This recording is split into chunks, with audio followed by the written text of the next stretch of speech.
National Broadcasting Company presents the National Football League.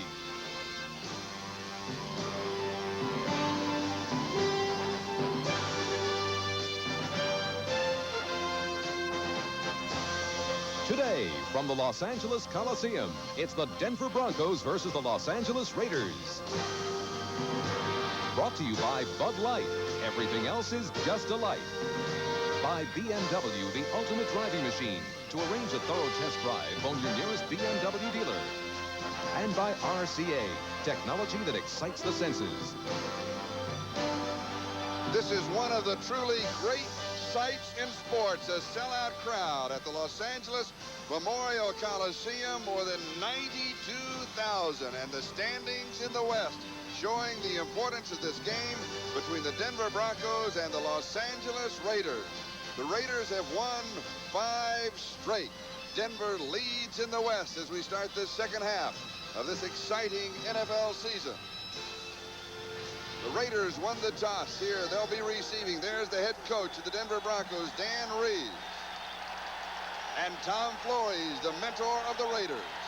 And Rich Carlos will kick off. And look at this.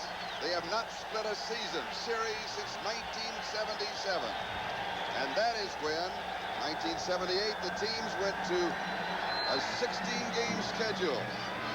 Fielded at the 4-yard line by Fulton Walker. Walker to the 15, out to the 20, and down at the 21-yard line.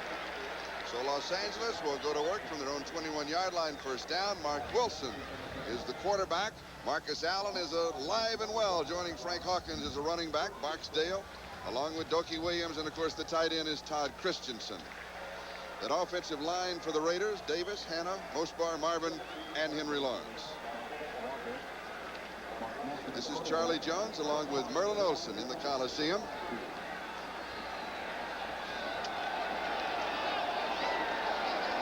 And Marcus Allen, moving into the slot on the right side, has been a thorn in the side of the Broncos every time they played. Wilson opens up. He goes deep, has the man. Good hit.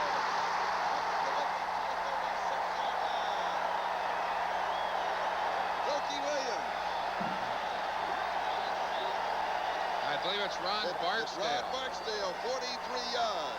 Charlie, they put Barksdale in purposely to try and stretch a defense, and he's been decoyed several times in the early parts of games.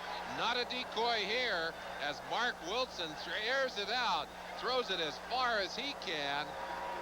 That's Dennis Smith, the strong safety, who finally ran him down. But boy, what an explosive way to start a ball game. And Barksdale at Arizona track star had a 10-2 best time, 100 meters, and that converts to the fact that he can fly.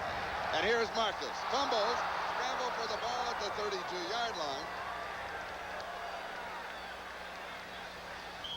And there's still some pushing and shoving and some grabbing at the bottom of the stack.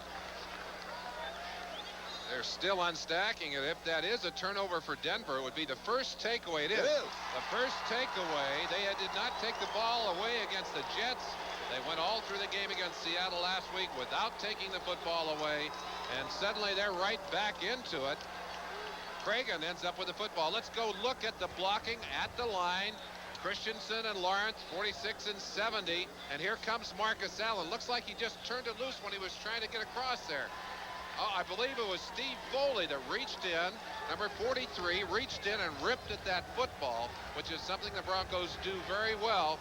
Shook it loose, and of course the Broncos have it. Denver at their own 32-yard line, first down, no score, ball game just underway. Reagan with the turnover, and Elway goes to work for Denver. On the reverse, Vance Johnson. And Johnson goes out at the 34-yard line. Rod Martin was chasing a pickup of 2. Second down and 8. Elway with Sammy Winder and Gerald Wilhite. Johnson, Watson, Clarence Kay, the tight end, a great blocker, coming on as a receiver. Offensive line. The big change is at left guard, and Winford Hood is starting there for Keith Bishop. Hood had a fine game in relief last week against the Seattle Seahawks. Second and 2 at the 34-yard line. Second and 8 after a gain of 2. And here's Winder. Just leans across the 35. It's going to be third down against this defense of the Raiders. Let's take a look at it. And Greg Townsend starting for Howie Long. Howie's out with a hamstring. And Merlin, you talked to him, and he's not expected to play today. They're afraid he might tear it up and miss the rest of the season. McHale and Jones, the 4 linebackers in the basic set: Robinson, Matt Millen, McKenzie, and Rod Martin. And in the secondary, Mike Haynes is back starting on the right side, joining Lester Hayes, Turan, and McElroy.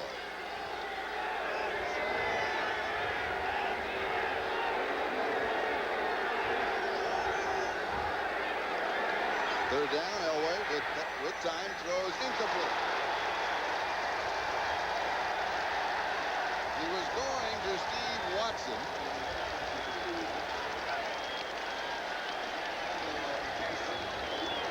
Talk about the physical nature of defensive football. It's something the Raiders emphasize. They'll get a shot right here as Watson reaches for that football. Number 28, Van McElroy, reaches with a helmet for Steve Watson.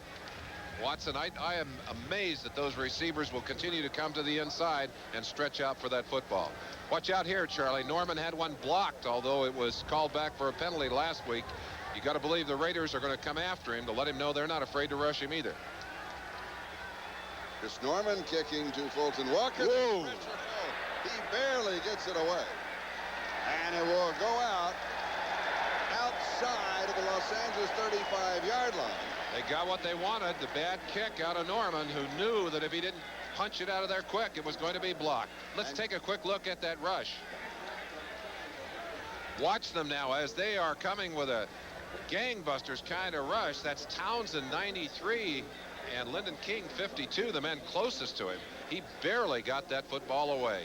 26 yards on the punt, and of course no return, but the Raiders will have excellent field position.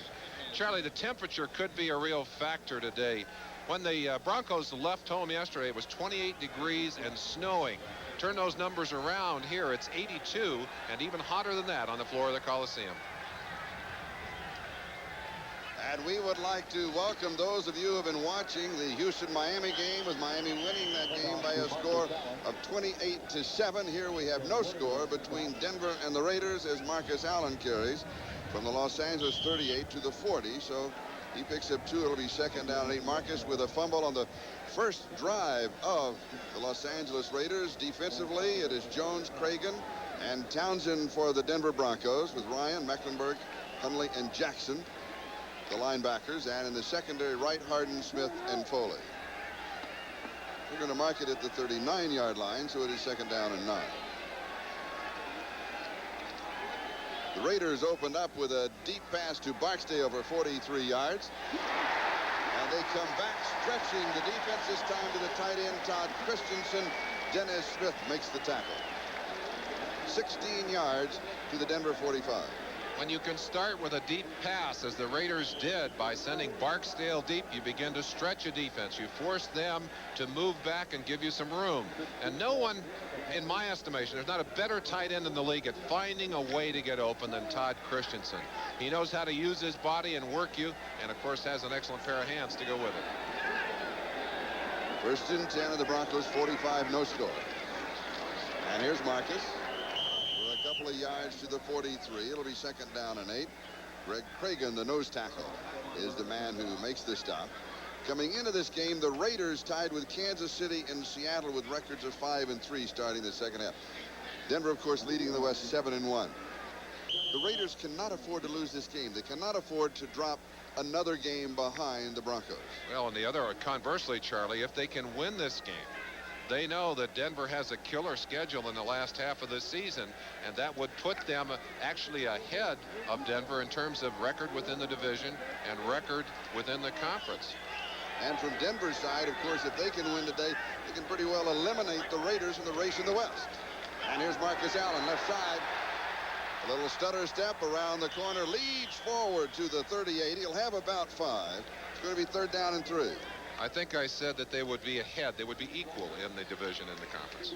All right, let's check the games in progress. And these are the early games. The Giants up 3 on Dallas in the fourth quarter. New England leading, and Cincinnati leading Detroit. That was tied just a moment ago at 17 apiece. Cleveland out in front of the Colts. Houston losing to Miami, and New Orleans upset San Francisco. Pittsburgh defeating Green Bay as expected in a pair of fourth quarter scores, with Tampa Bay in front of Buffalo and St. Louis edging Philadelphia in the fourth quarter. Here we have no score. Denver and the Raiders. Mark Wilson back to throw with pressure, and it is intercepted. Second turnover. Mike Martin has the interception, and the defense of the Broncos comes through again.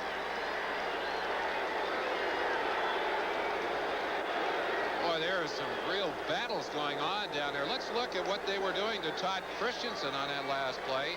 Christensen coming off from his tight end post, gets into traffic here. That's Dennis Smith, 49, who just does a wrap-up on him, and they go to the ground.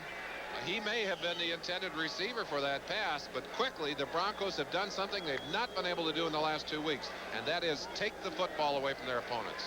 And 23 yards on the return by Mike Harden to the 48-yard line. Bronco territory. We're back live, and here is Gerald Wilhite. The ball is loose. The Raiders have it back. Stacy Turan recovers the fumble. Looks like nobody can hang on to that football today. An indication, perhaps, Charlie, of the emotional level of these two teams. And sometimes when you're really tight, when you're trying to do too much, that's when that ball squirts loose. That ball just bouncing out of there. Couldn't see exactly what happened to it, but you'd expect with that many Raiders in there that someone had a hat or an arm or a shoulder on that football. And we believe it was Greg Townsend who caused the fumble. And Stacy Turan, of course, is the man who did recover it. Raiders have the ball at their own 46-yard line. First down, still no score between Denver and Los Angeles. Wilson with protection stands in, throws. It is incomplete, going to Todd Christensen, his tight end. And now for an update, let's go to New York and Bob Costas. Charlie, after a pass interference call inside the 5, the Bengals are knocking at the door, and Larry Kinnebrew cannot be stopped. He goes in from the 1 with 40 seconds remaining. Now the game has ended, and Cincinnati wins at the Silverdome 24-17. All right, thank you, Bob. Here in the sunshine of Southern California, the temperature climbing through the 80s. We have no score, Denver and the Raiders. And it is second down and 10 for Los Angeles at their own 46-yard line.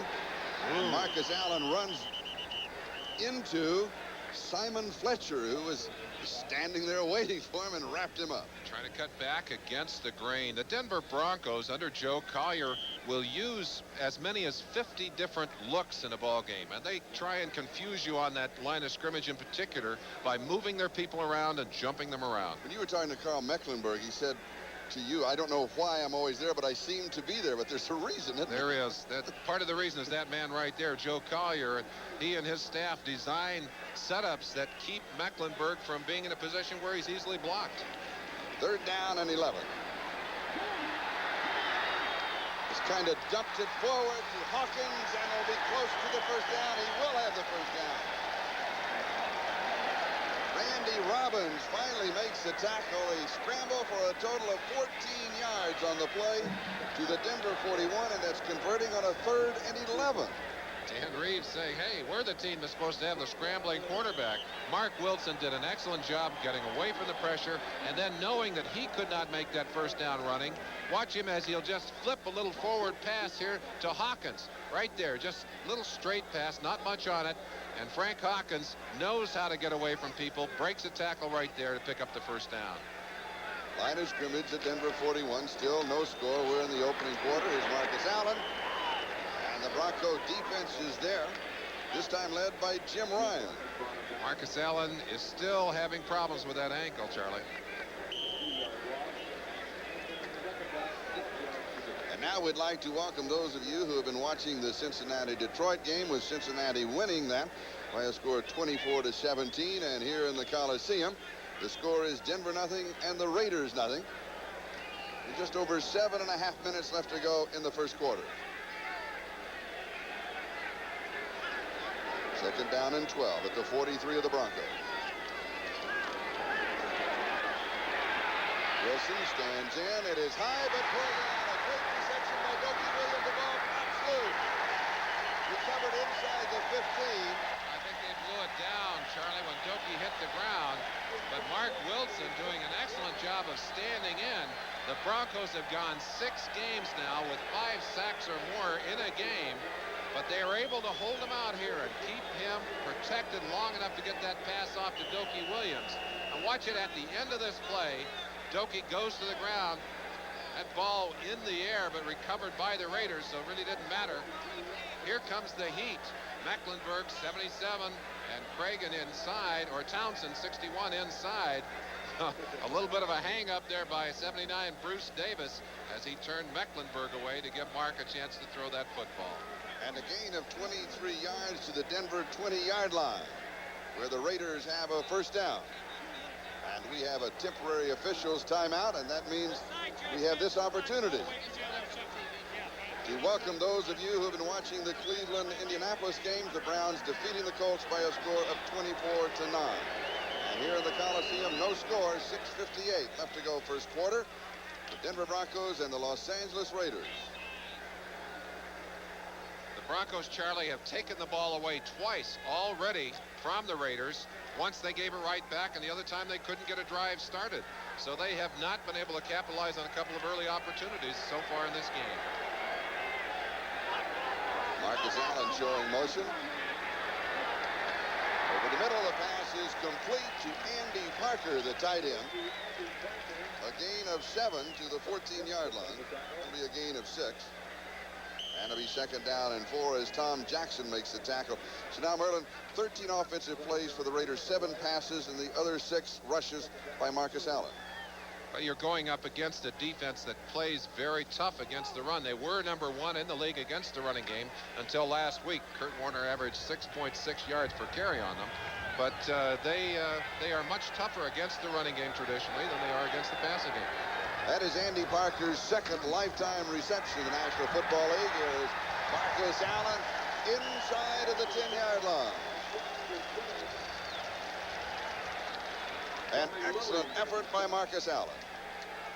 Watch Marcus as he stretches for this first down. I'll tell you, just an amazing player.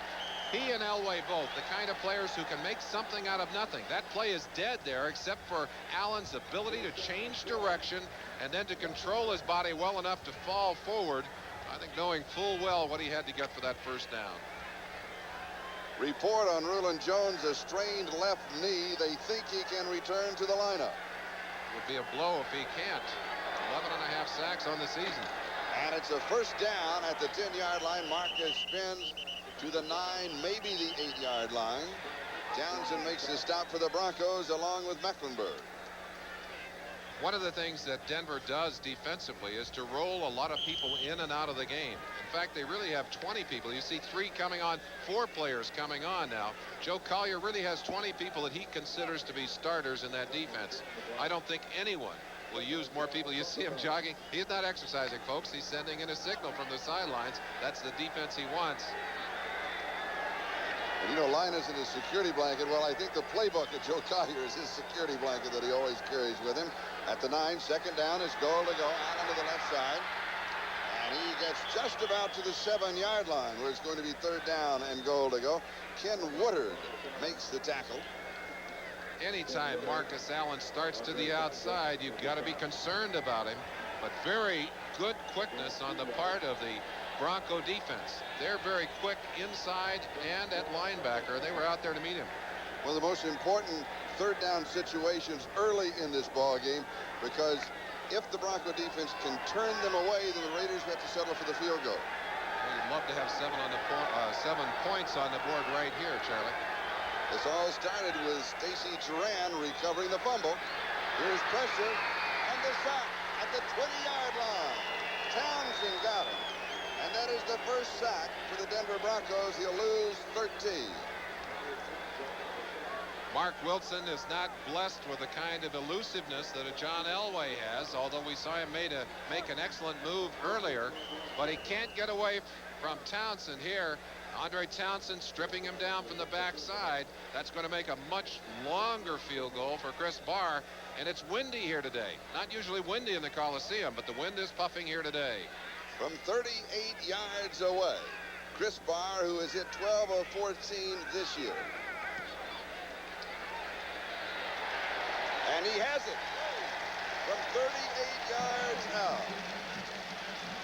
And the Raiders move in front of Denver by a score of 3-0 with 3:19 to go in the first quarter. And when you think of field goals in these two teams, let's go back to last year and overtime. 2.5 minutes into overtime. Third down situation, and Chris Barr looking to end it from 32 yards away. Here it is. It is all over.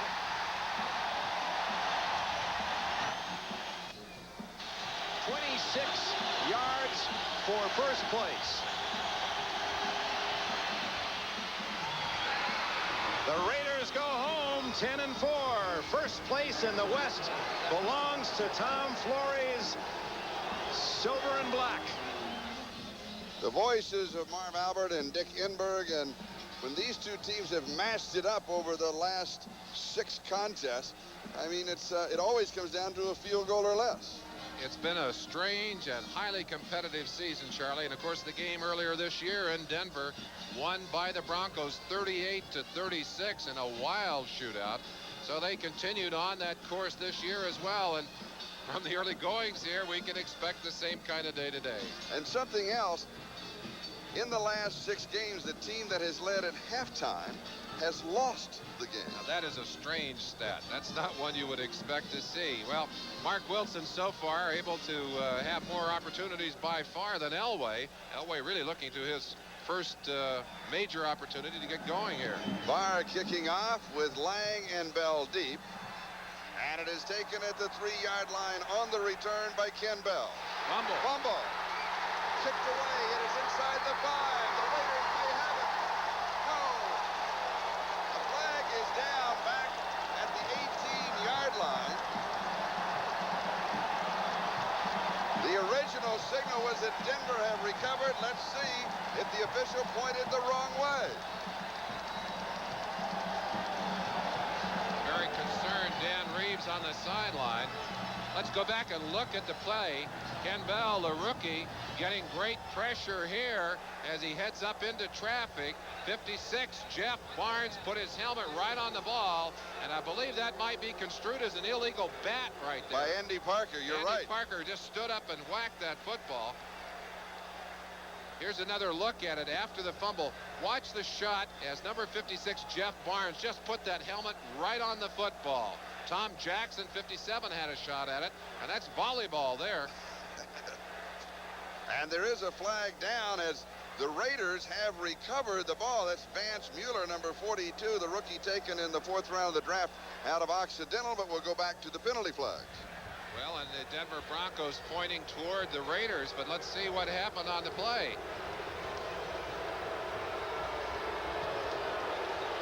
Jerry Seaman, the referee, with the call. We had illegal batting the ball during a fumble in the direction of their goal line. So there's a penalty on Los Angeles. Since it was during a loose ball, Denver will retain the ball, and we'll have a 10-yard penalty. First down. So the decision is that the illegal bat took place while the ball had not been in the possession, was not yet in the possession of the Raiders. So they're going to give the ball back to the Denver Broncos. A costly penalty. There's the bat again. Andy Parker goes up and swats the ball toward his own goal line. And the Raiders did not possess the ball at that time. It was a free ball. So the ball, they'll mark off the penalty and give it back to the Denver Broncos. And Denver has dodged another big bullet here early.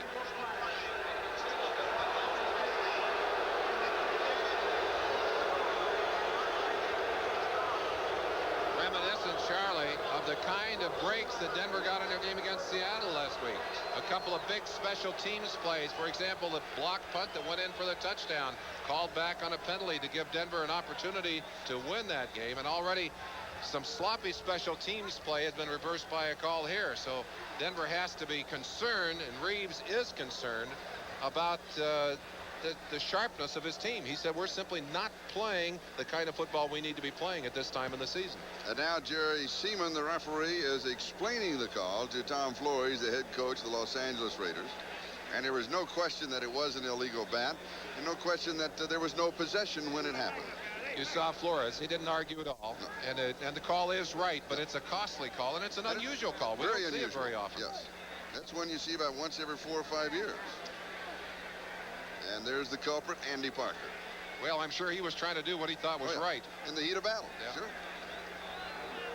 Notice the conversation with Dan Reeves, much shorter. He doesn't need an explanation. All he wants to know is I've got the ball. Here it is, the illegal bat. And there's no way to construe what he was doing. You can't say he was reaching for the ball. No. And so Denver has possession at their own 28-yard line. First down. Trailing 3-0. Just over 3 minutes to go, first quarter.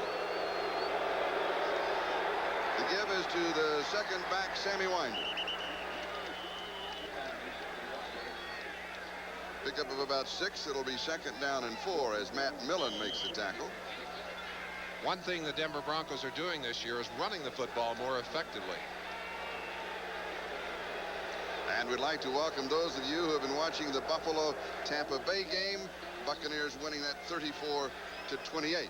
And here it is the Raiders in front of the Broncos 3-0. Second and 5. Elway with pressure, and he is sacked at the 21-yard line.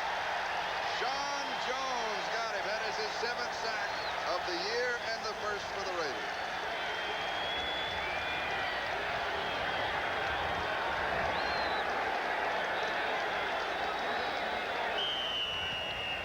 Let's check the scores. It's a final. The Giants defeating Dallas by 3. In the fourth quarter, New England out in front of Atlanta. And here are other finals with Cleveland, Miami, and New Orleans upsetting San Francisco. Green Bay loses. Tampa Bay wins. And St. Louis wins. Loss of 9 on the last play. Third down and 14. Elway over the middle. The pass is complete. It will come up short of the first down as Will Hyde on the receiving end. It's going to be about 3 yards shy of the first down. A pickup of 11 as Jeff Barnes makes the tackle. Charlie, we mentioned it at the opening of the game, but the Raiders are playing defensively without Howie Long. Howie strained a hamstring last week and said, hey, if you want me to play, I'll play. But there's great concern that if he plays today, he might re-injure that hamstring and be out for the rest of the year. So far, they're putting good heat on Denver without Howie in the lineup. And this is one of the men they put the heat on. Chris Norman, his first punt good for only 26 yards. They're sending everybody again. They'll come after him. Bad kick the first time around, and here they come. Short he gets again. It away. It is short. Fulton Walker will let it roll. It takes a Bronco roll to about the 21-yard line of the Los Angeles Raiders. Ricky Hundley down with the coverage. 43 yards on the kick and the roll. Raiders lead it. Back in a moment. 18 seconds to play at the Meadowlands. Rafael Septien's 62-yard field goal attempt for the Cowboys is short. The Giants, with the help of 181 yards rushing and 2 touchdowns by Joe Morris, prevail 17-14. Thank you, Bob. Here at the Coliseum to score, the Los Angeles Raiders 3 and the Denver Broncos nothing. The sun is shining in Southern California and a sellout crowd of more than 92,000 on hand.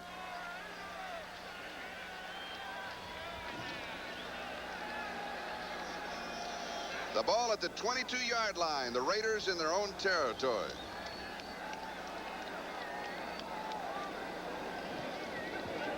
Hester showing motion. Wilson's pass complete to Marcus Allen. A gain of about 5 yards on the play. It'll be second down and 5.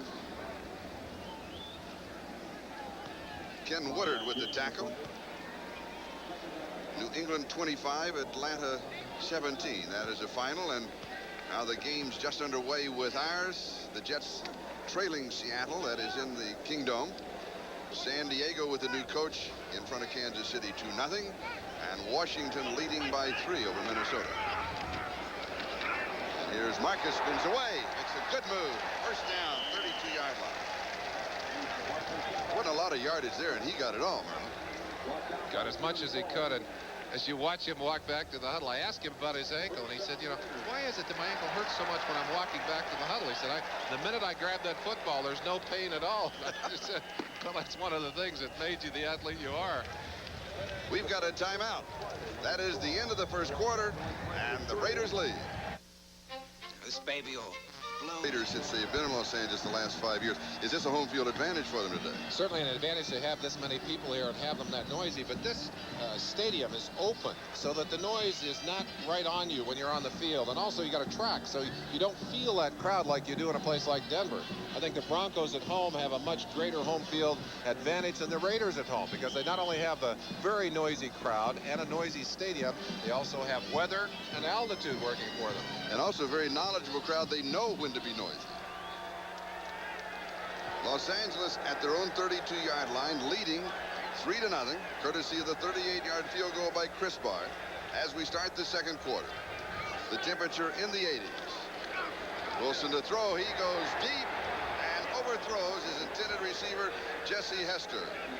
So it'll be second down and 10, the ball at the 32-yard line.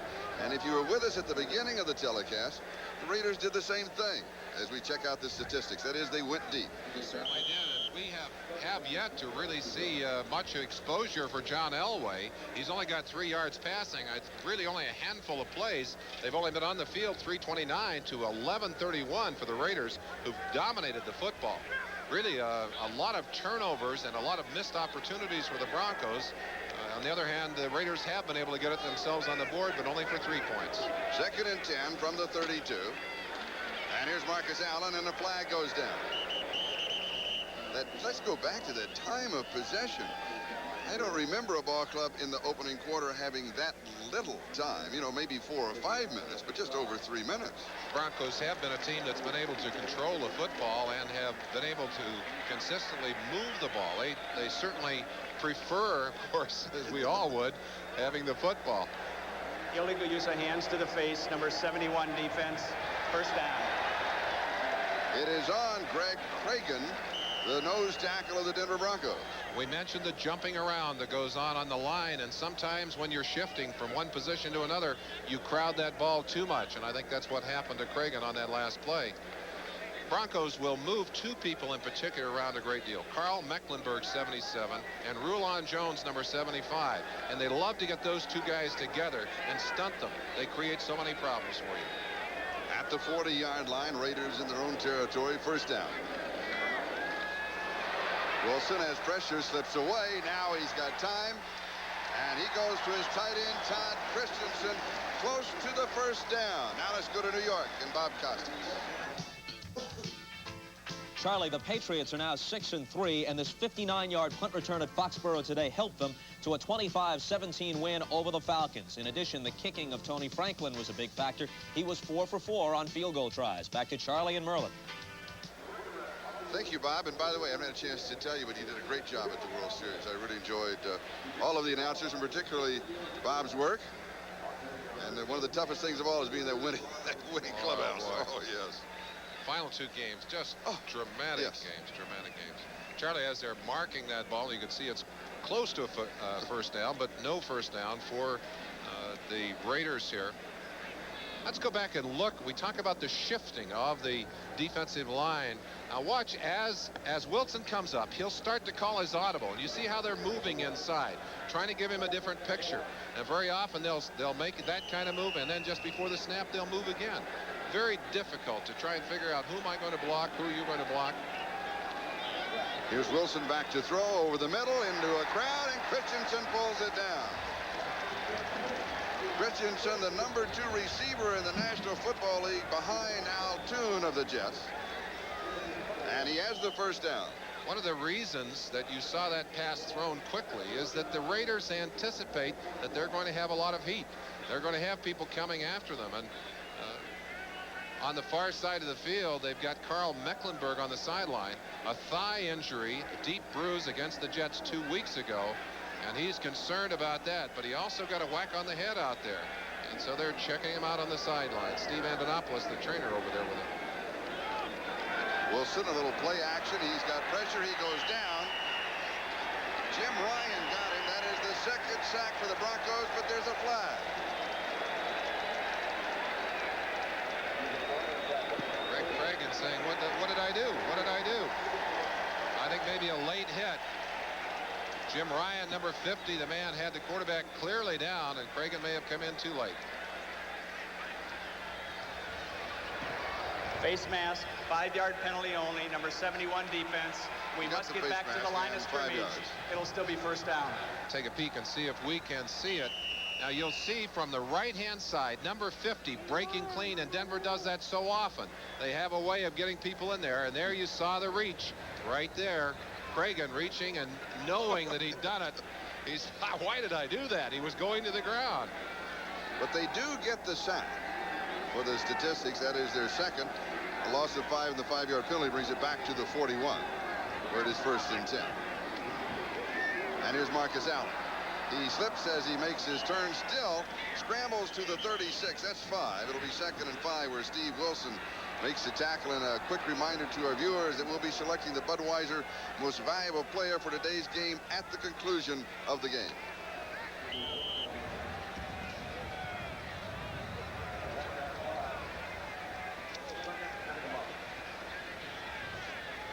.23 and counting. That is the time remaining in the first half. The Raiders leading Denver by a score of 3-0.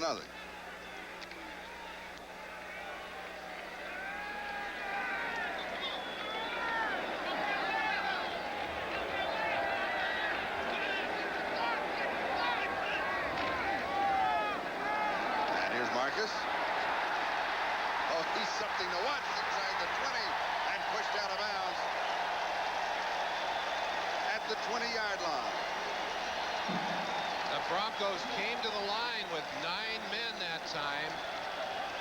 The Raiders countered by sending Marcus outside. He'll take a little dip right there and then just use his speed to get all the way to the outside and down that sideline, picking up the first down and valuable yardage, and making Joe Collier on the sideline scratch his head. What do we do now? Because when Marcus can get outside of you that way, he can really give you fits. Not only the only running back to gain 100 yards this year against the Broncos, he had 102 yards rushing. He had 102 yards receiving in that ball game. Just inside the 20. Napoleon McCallum comes in as Marcus takes a breather. And we'll check the games in progress in the National Football League. In the second quarter, Seattle leading the Jets. San Diego and Kansas City. Al Saunders, the new head coach at San Diego, and Kansas City had to say, why me? Why did you wait one more week? And Minnesota leading Washington. The Vikings are for real.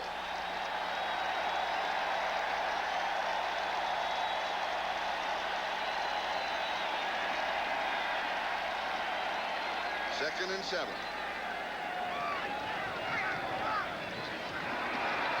McCallum, and he is wrapped up after a gain of a yard on the play. Now let's go to New York and Bob Costas. Charlie, the new Seattle quarterback is Gail Gilbert in relief of David Craig. And look at this. Against the rush, he lofts one to Darrell Turner, who makes the catch over Johnny Lynn for 27 yards. Now, just seconds ago, Ken O'Brien throws a 50-yarder to Al Toon, and the Jets reclaim the lead at 10-7. So they've got a good one going there. Certainly do. And Charlie, when I was playing, we used to keep track of the quarterbacks that we put on the bench. And the Broncos can lay claim to having put Dave Craig on the bench last week. Fourth quarter, he was a minus 21 in passing when he finally left the game.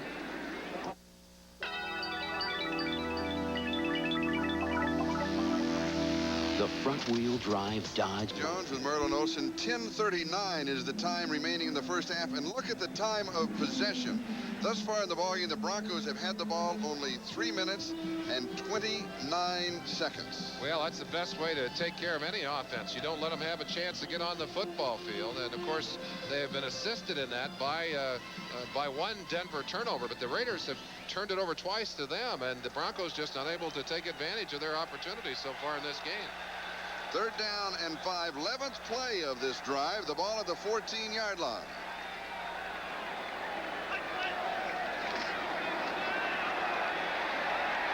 Wilson, it is intercepted in the end zone. Dennis Smith with the interception in the end zone. And that is the third turnover. We've got a timeout. The Broncos have got the ball at the 20-yard line. Defense saves them again. Receiving, the number 2 receiver is in this game, Todd Christensen. Let's go back to the interception, Merlin. Chance for you to look right into the face of the quarterback, Mark Wilson, who's not hurried at all. But Dennis Smith just sitting on that all the way. That ball thrown right to him. Sammy Winder with a gain of a couple of yards on the play. We talked a lot about defense so far in this game. Bob Zeman on the right calls defensive signals for the Raiders, and on the left, Joe Collier. An interesting relationship. Zeman played for the Broncos going back to 62 and 63 and coached under Collier 78 to 82. Said the thing he learned most from Joe Collier was meticulousness, that preparation cycle, not leaving anything to chance. He said it was a valuable part of his education as a coach. Second down and 8. Denver with the ball. They have run only 8 plays thus far in the ball game, with just under 9 minutes to go in the first half. Sweep left side. Here is Sewell, and he is out of bounds.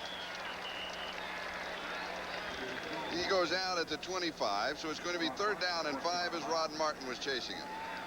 Rod Martin, by the way, playing with a cast on that right hand, the middle finger of his right hand. Dislocated that finger in the game last week against Houston. In fact, the bone popped right through the skin. You can see what he's got going in there. And of course, Denver wanting to test him early to see if he could use that hand to grasp and push off. Third down and 5. Sewell showing motion. Elway with pressure. He gets it off to Wilhite. And Wilhite will come up short just a couple of yards to the 27. It's going to be fourth down and 3 as Greg Townsend makes a tackle. Wilhite actually fell down just before that pass, a little screen pass from Elway, and the Broncos offense continues to be ineffective so far in this game. And Elway has not shown us any of the flash and sizzle. Big smile there, but I don't think he has that much to smile about right now, as the Raider defense really having their way so far with the Broncos. And it was Stacy Turan who was applying the pressure, and now they'll apply the pressure to Chris Norman. 2 punts, averaging just 34.5 yards. Fulton Walker is the return man. The Raiders are sending 10 after the kicker. It's getting a little bit better. Oh, that's a low kick, though. That's a return ball, Charlie. 12 yards on the return, and the flag comes flying. 41 yards on the kick. Clarence Kay was down for the Denver Broncos. We'll sort out the flag. According to the applause of Stacy Turan, it'll be against Denver. Thus far in the ballgame, John Elway has completed only 2 of 3 passes. Face mask called against the Broncos. The aerial attack of Denver, 14 yards thus far. Face mask, 5-yard penalty only. First down. It was during the The Raiders will have the ball. Go ahead. An inadvertent face mask. That's the short penalty. We'll be back. The Florida Of things can happen. This is John Elway as a receiver. 23 yards on the touchdown pass from Steve Sewell. That was the last time these two teams met 2 years ago against the Chicago Bears, where Marcus Allen had this. Very fine pass and a big play in that game. Those are the kind of tricks that you try and do to keep a defense going. Denver's hoping they can pull some tricks out of their sock today. They need to get some first downs. That's the first trick they need. And here's Frank Hawkins with a couple of yards to the 50-yard line. I know they're marking the 49. And it's going to be second down. Look at the first downs. 9-0. No offense for Denver at all. Broncos really dead cold here. They started the game against the Jets that way, and in an earlier game against the New England Patriots also had a horrible first half. Dan Reeves looking over his checklist. He has plays on there by down and distance and situation. Not many winners so far on that list today. Mecklenburg back in on defense for Denver, and here is Wilson to throw, and he opens this one up and overthrow. Jesse Hester is intended receiver. It'll be 3rd down and 9. Mike Harden had the coverage. Let's check the games in progress. The Jets continue to lead Seattle by 3. San Diego shutting out Kansas City, and Minnesota ahead of Washington by 4. We talked about number 77, Carl Mecklenburg, and putting him in a position where he can go one-on-one on a back. Frank Hawkins, number 27, doing an excellent job, and that's the matchup that Denver wants. They don't think there's a back around who can block Carl Mecklenburg. 3rd down and 9. Jokey Williams in motion. Oh, incomplete to Todd Christensen. It'll be 4th down and 9 at the 49. Not a good pass from Mark Wilson. He has time to throw the football, although he will be pressured right at the end by number 77 Mecklenburg. You see the stunt between he and number 75 Rulon Jones, and I think right at the end there Mark Wilson felt him coming, and Wilson, you saw him take that shot to the leg, threw that ball high in reaction to the pressure, and he's limping as he heads for the sideline. And Ray Guy with his first punt.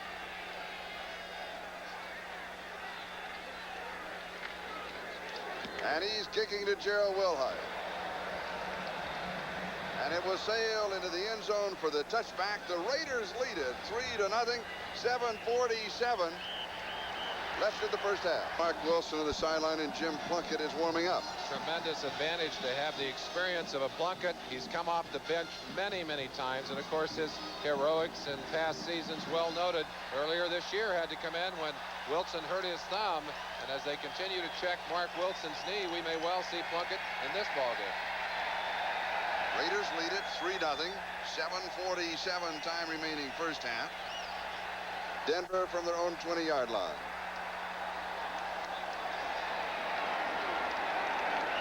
Sammy Winder picks up 6 to the 26. 2nd down and 4. Let's go to New York and Bob Costas. Charlie, the last time we checked with you, Ken O'Brien had just thrown a 50-yarder to Al Toon. Very next possession off a play-action fake. Up top, 83 to a wide-open Wesley Walker. He outsprints the 2 defenders to the end zone. It's 17-7 Jets.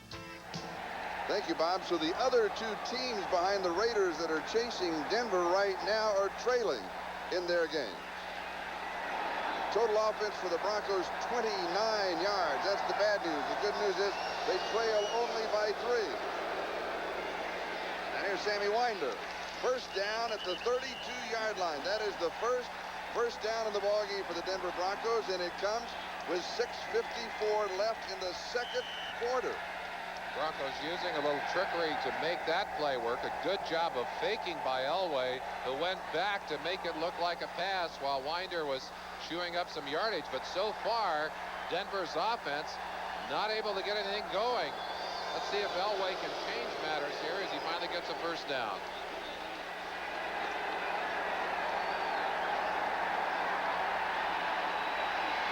Sammy Winder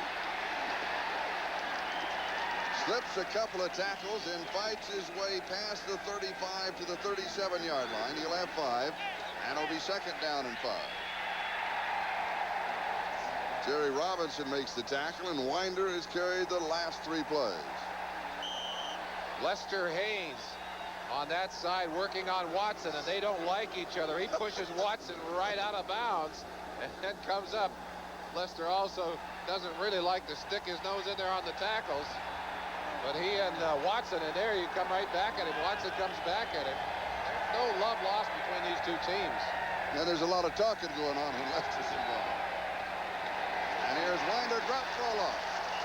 He'll lose 2. And it's going to be 3rd down and 6 as Matt Millen makes the play for the Raiders, and 3rd and 6, and that means that Elway will be throwing. Man looks like a bulldog, doesn't he? Let's go outside, though. Vance Johnson now working on Lester's solo. A lot of words in the papers between these 2. Lester saying, "You're not going to cut me," goes right after Johnson's head. Be interesting to follow those matchups during the day. Lester Hayes a very physical football player, and no love, believe me, lost between he and the receivers of this Bronco team. 3rd down and 6, 3 wide receivers in for Denver. And Elway goes deep.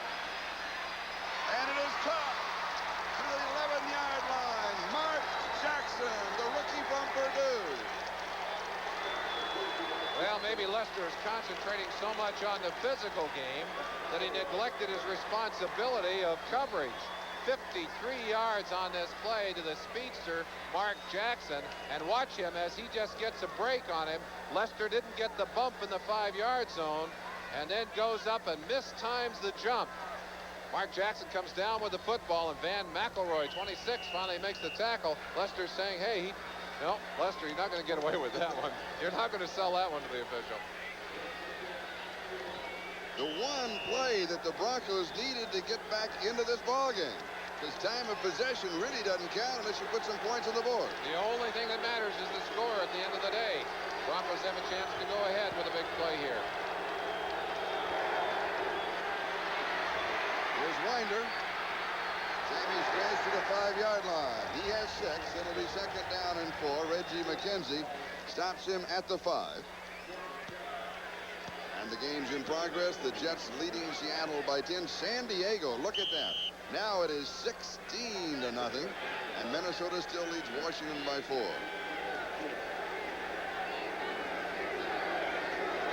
Second down and 4. The ball just outside the 5. Charlie Elway is such a dangerous runner down inside. Loves that little draw play, quarterback draw down in this area. Here's Winder again to the 3. It's going to be 3rd down and a couple. Van McElroy leading the Raiders defense. There's a man on the sideline they'd love to have on the field. Howie Long, hamstring injury, being a bit of a cheerleader right now, trying to get that black-shirted Raider defense to stiffen up. 3rd and 1 down there. Their backs are to the end zone. Elway and the Bronco offense trying to finally get some points on the board after a very frustrating and sloppy first half. 3rd down and 2 at the 3-yard line. And we've got a flag whistle sounding. I think we had an offensive lineman lifting up inside, and boy, that is a costly penalty. No, delay the game. Took too much time. In his 4th year, that's the kind of penalty that Elway will be kicking himself for, and you see him dropping his head right there. He's looking right into a 30-second clock, so he has no excuses.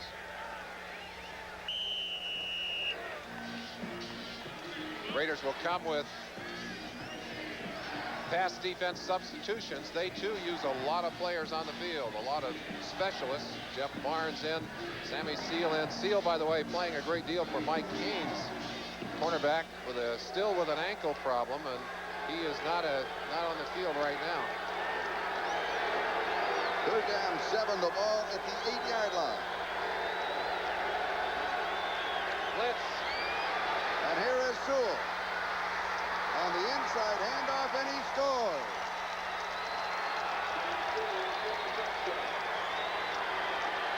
Charlie, I think a case of the Raider defense concentrating so hard on John Elway that they let Sewell get to the outside.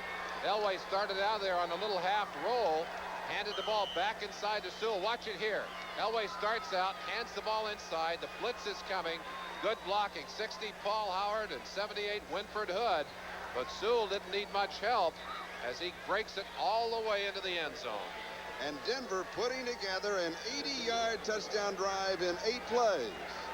And the extra point is up, and it is good. The Broncos have the lead, 7-3 with 2:06 left to go. First in sunny Southern California. And that last drive, 5 minutes and 41 seconds. So the Broncos proving if they can keep the football for a little bit of time, they can put some points on the board. It's Carlos kicking off. Fulton Walker, Stephon Adams are the deep backs on the return for the Raiders. 7-3 Denver. 2:06 left to go, first half. Short kickoff by Carlos. Ooh, it's going to bounce. And goes out of bounds at the 6-yard line. And, of course, if it was not touched, they'll bring it back and kick it over. Stephon Adams very fortunate on that play. Looked like the wind got to that ball. It came down, and he did not touch it. The ball kicked out of bounds, but that could have been a disastrous play. And I think Fulton Walker, with all of his experience, saying to Stephon Adams, look, when that ball, there you see the wind gusting. I think the wind just actually stopped that ball, but he's getting a little lecture from Fulton Walker, who's saying, look, you don't do that. You get up there and get your hands on that football. And the wind swirls here in the Coliseum. It's hard to judge. You see Steve Ortmeyer, special teams coach. He's the black-jacketed coach right there, signaling in the return. Now they've changed the return for the Raiders on this next play. They'll give them a different blocking look. We've got a timeout, and we'll be back. Of tricks for Mark Wilson in the first half, 8 of 14, 126 yards. Good news, though, Charlie, is that that leg apparently is going to let him continue, and Plunkett thought for a minute he was going to get in the game, only to see Mark Wilson put his helmet back on and say, hey, I can handle it. The Broncos have picked off 2 interceptions. And Carlos kicking off to either Fulton Walker or Stephon Adams. At the 8-yard line, it is Adams on the return to the 20. And a flag is down as he is brought down at the 25-yard line by Randy Robbins. The Jets have scored again out in front of Seattle 24-7. San Diego continues to shut out Kansas City, so there's no big threat going in the West right now. And you saw, of course, the third score between Minnesota and the Redskins. Penalty will be marked off against the Raiders. Illegal block during the return, number 54, receiving team, first down. It's on Reggie McKenzie. That backs them up just outside of their own 10-yard line. And on a day when the Bronco defense has come up with several big plays to turn the Raider offense away, right now, again, they'll be thinking turnover.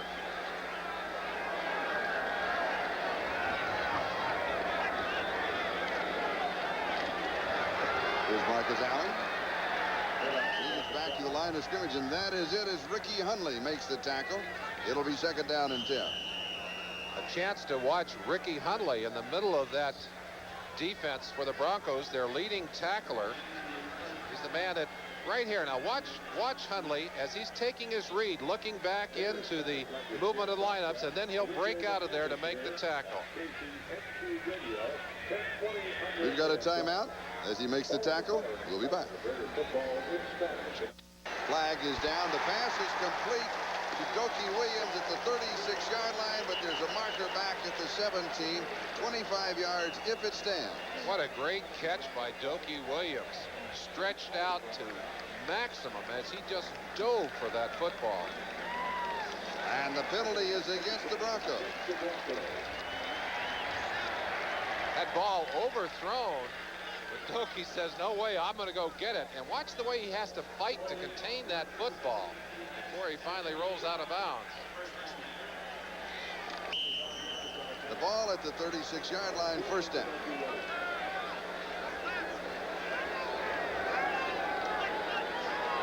Wilson to throw again. Todd Christensen, it is incomplete. It'll be second down and 10. Christensen double teamed 55 Rick Dennison and 49 Dennis Smith, both of them on top of him. Mark Wilson throwing that football to the outside gave Christensen a chance at it, but he couldn't control it. Now, as we take another look at it, overall we had a very sloppy first half between two very intense ball clubs. And will they settle down, and will it straighten itself out in the second half? The Broncos have had 2 games where they played horribly in the first half, specifically New England and the Jets game, and came back to play well in the second half. The Raiders have not played as badly in this half as the Broncos have by far, but don't have as many points on the board as they should have at this point in the game. Flag is down. The pass is incomplete. The clock is stopped. 1:19 left to go, first half. Holding against Denver.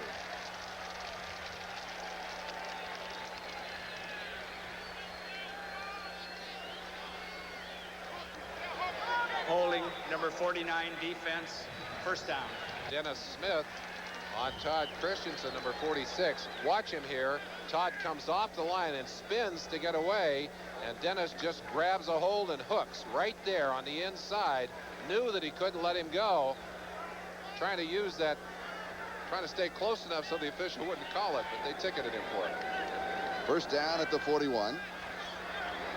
Good protection, drops this one up, juggled by Marcus, and still manages to salvage 6 or 7 yards. Oh, amazing. Not the kind of catch you recommend. A few words right there for Ken Woodard, Marcus, but he still got the yardage. And we'll be back.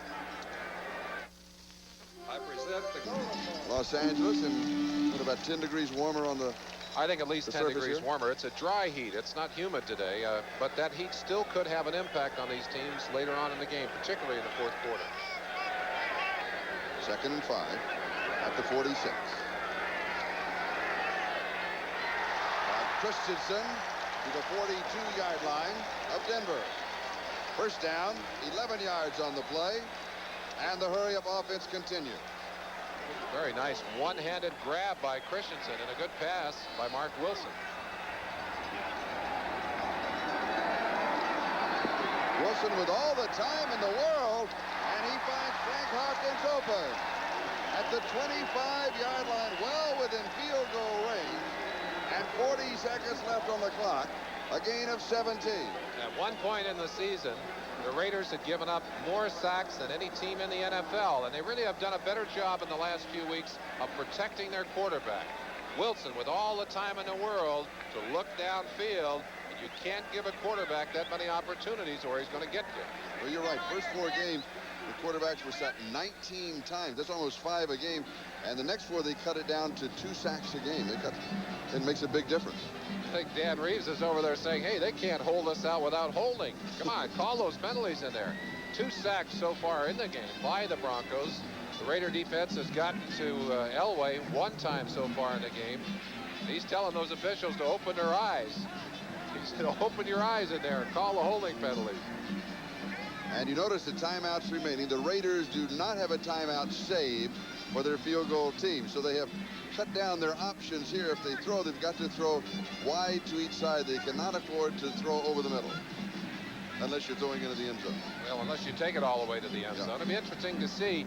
Tom Flores calls the plays for the Raider offense. And of course, an old quarterback, he's got definite feel for what he wants to do when he gets down into this end of the field.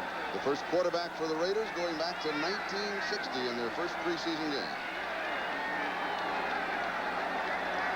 First down, 39 seconds left on the clock. Wilson goes to the far side, and it is incomplete. Hawkins, the intended receiver. It's going to be 2nd down. Again, excellent protection, and I think a good decision by Frank Hawkins. Hawkins probably could have contained this football, but with Ken Woodard, number 52, right on top of him, as you watch the battle on the inside, and it's getting rough in the pits right now. Raider offensive line of Davis and Hanna on the outside, Henry Lawrence on the other side, Mickey Marvin, Don Mospar, all doing a good job of keeping Wilson clean on that play. Wilson has completed 12 of 20 for 173 yards, no touchdown, 207. Fumble! And Denver has it, Mecklenburg. Carl Mecklenburg. That is the 4th turnover by the Raiders. 2 interceptions and 2 fumble recoveries by the Denver defense.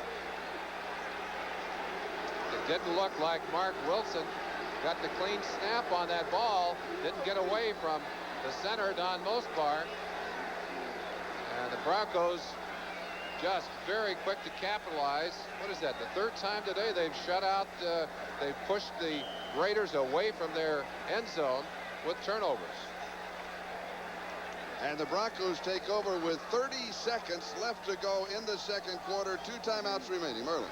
Charlie, interesting to note that in the last 2 games, Denver's a -5 on the turnover table. They've given it up 5 times more than they've taken away, which is 0 times the last 2 games coming into this one. Oh, this pass is complete to Gerald Wilhite, and he is dropped immediately by Jeff Barnes. gain of about 4.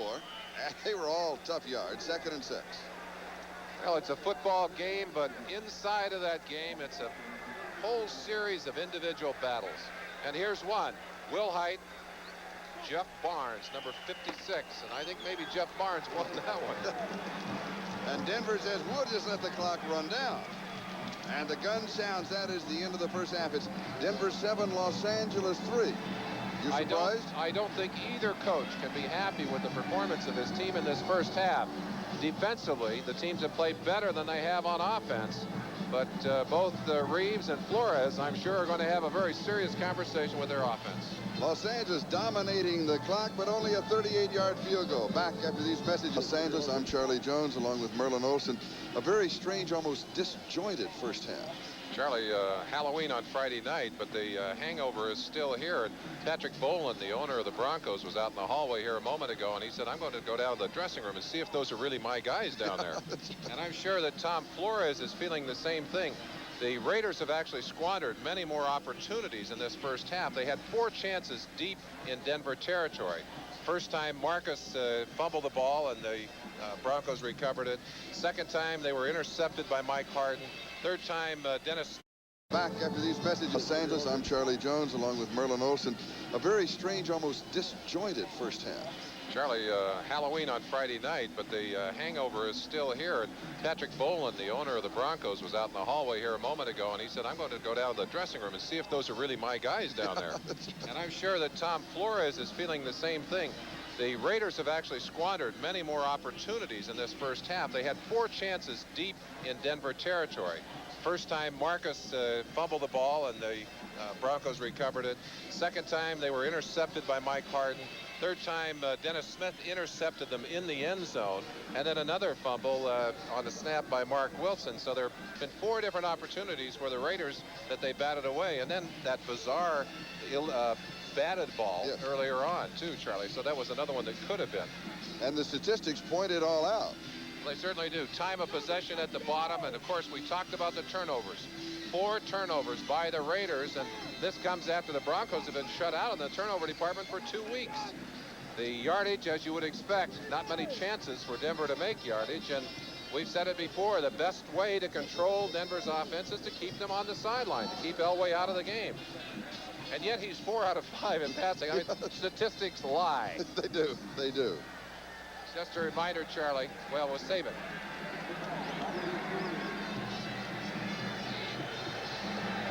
And the kickoff is, oh, did he go out? No. Oh, ever so close. Gene Lang just tippy-toed right to the goal line. See how close his toes came to that goal line. Watch it now. If he touches that goal line, that's the brakes. Ooh, just barely. The ball can't go out either. No, he can't take it out. I guess really it's the ball that controls it. He can't put that ball out over the line, but it was dreadfully close. You go back to the plane of the goal line from the other side that we talked about so many times. All right, Denver from their own 20-yard line, first down, leading in the ball game 7-3. And that might be bad news. With play action fake, Elway throws. The pass is complete. Clarence Kay, the tight end. And the Broncos open up, moving to the 44-yard line. 24 yards on the play. Reggie McKenzie with the tackle. Charlie, you said it might be bad news for one reason. In the last 6 games, the team that led at halftime between the matchups between the Raiders and the Broncos has ended up losing the ball game. Well, they've got a lot of work cut out for them on the field, and at least Denver's offense starts out with a positive note. Good play. And that's the strangest statistic as we have in this ball game.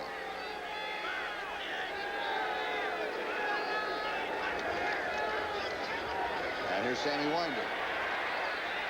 The 47-yard line. He picks up 3. And it is second down and 7. Jerry Robinson makes the tackle.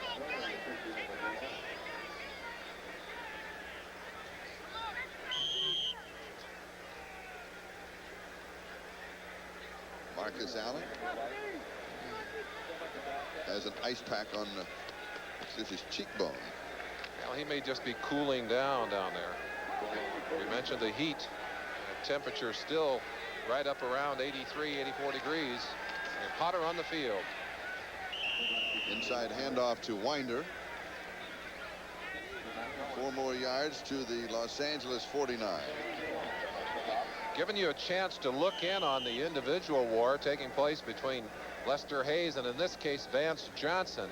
Watch the contact here. A little swat to the side of the head, and Johnson having to kind of restrain himself.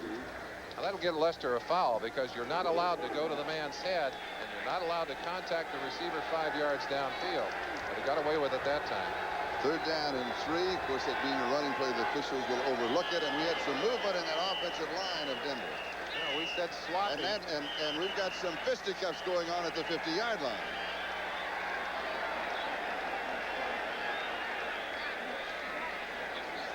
And now a little jawing going on. That's Greg Townsend of the Raiders.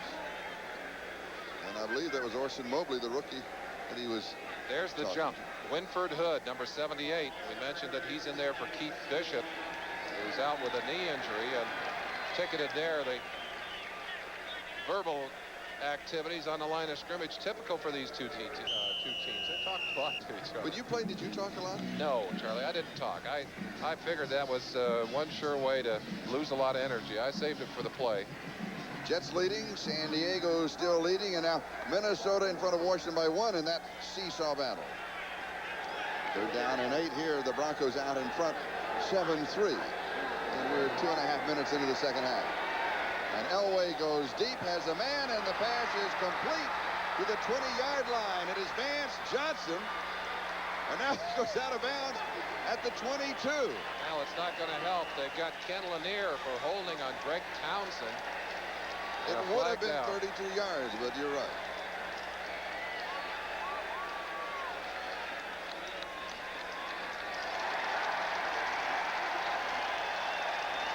Let's look at the play anyway. It's a shame when you lose one this artistic, and believe me, Denver hasn't had many artistic plays to look at today.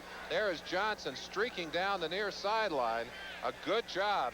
Stephon Adams, the man who tried to stay with him, he goes about 17 times around and finally out of bounds. But great concentration. That is so hard to whip back and catch the ball. Let's look at Lester Hayes now. You've seen Lester hammering a little bit. There he is in his back pedal, and then breaks out of the back pedal, staying with Mark Jackson, and then looking back to the ball. But he's a long ways away from the action. And the 10-yard penalty against Denver. It'll be 3rd down and 18. The Raiders, you know, has been penalized only twice for 20 yards. Since that melee in Kansas City, they have really cut their penalties down. Well, they certainly have. Question of whether they're playing more conservatively or what. Or what? Elway throwing back on the delayed screen to Wilhite. And he dives to the 45-yard line. He has 9, but it'll be 4th down and 9. And now the excitement of Chris Norman, who will come in to catch. A lot of pressure on this young man. A lot of pressure. And after all of the problems that Denver's had with their kicking game, Dan Reeves said, I think I've gotten a letter or a call from everybody who ever kicked in high school or college. He said, please, no more letters. I've had enough help and advice on this. And Keith Bishop is the snapper. Now, he's not playing because of that knee problem, but he is in for the long snap. And once again, the Raiders show as if they're going to put a 10-man rush on the punter. Well, they put heat on him every time he's kicked so far, and he has yet to really root one. Oh! Here they come, high snap, but he gets a pretty good kick away. And a fair catch is called for at the 23-yard line by Fulton Walker. So that time, Chris Norman, under pressure, certainly came through. Timeout. We'll be back. Along with Merlin Olsen and Keith Bishop, he was talking with the officials. Well, I don't think he was able to. He's had some problems snapping. I will talk about it when we get a chance here in a minute. Raiders 1st down from their own 23-yard line. Hester showing motion, and here's Marcus Allen. 28, maybe the 29-yard line.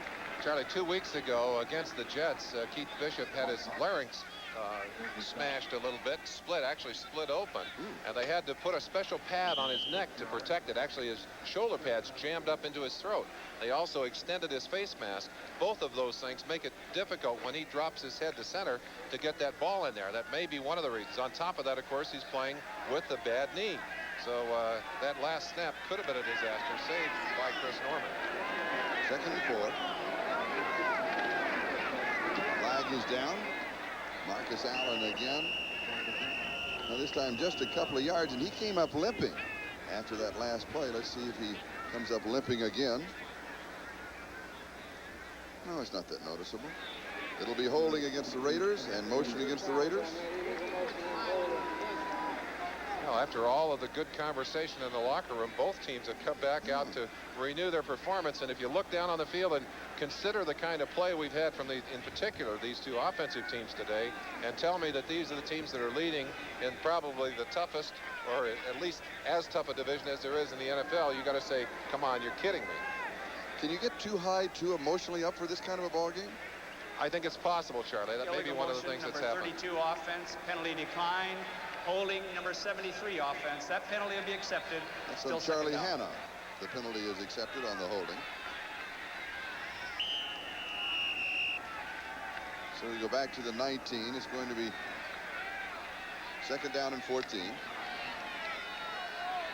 10.5 minutes left to go in the third quarter.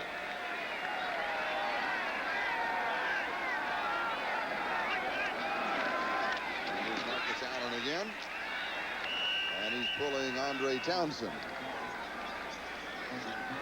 Broncos will do a lot of slanting and shifting, and they like to free up Carl Mecklenburg, number 77, on the outside of your picture there.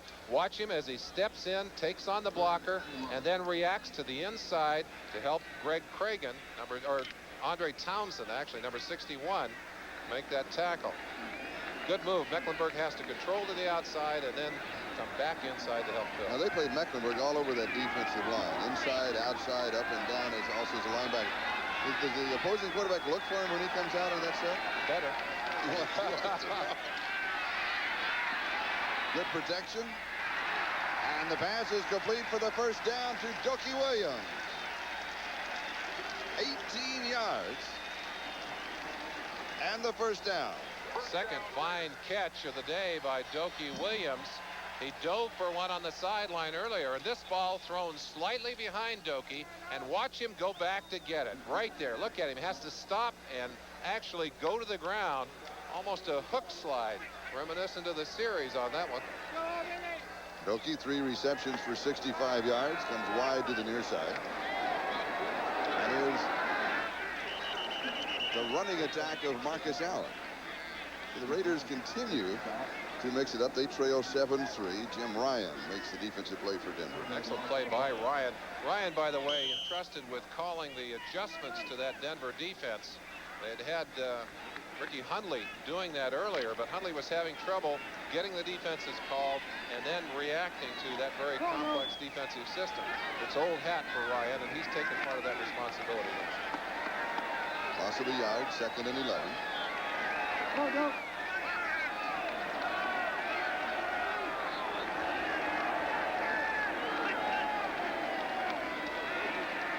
Wilson with pressure, and it will be incomplete.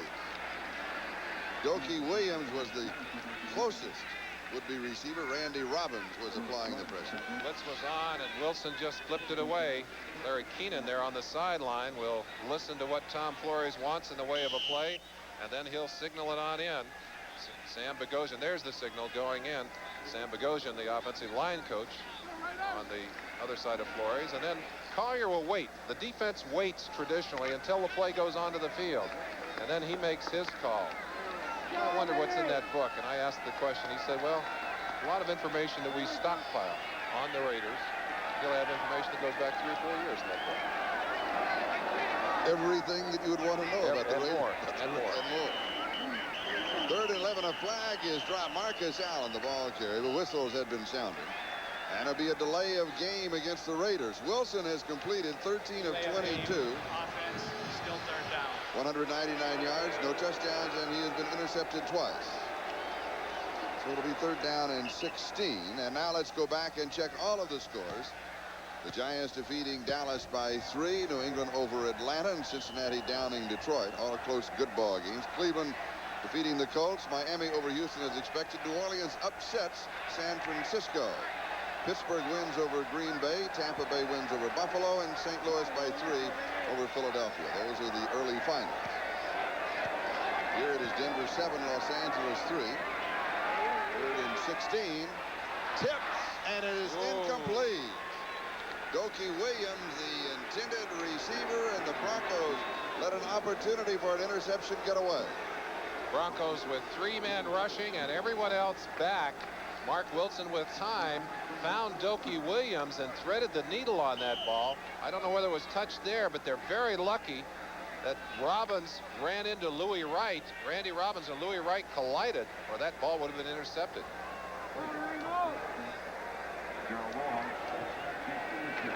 Ray Guy with a low snap and pressure,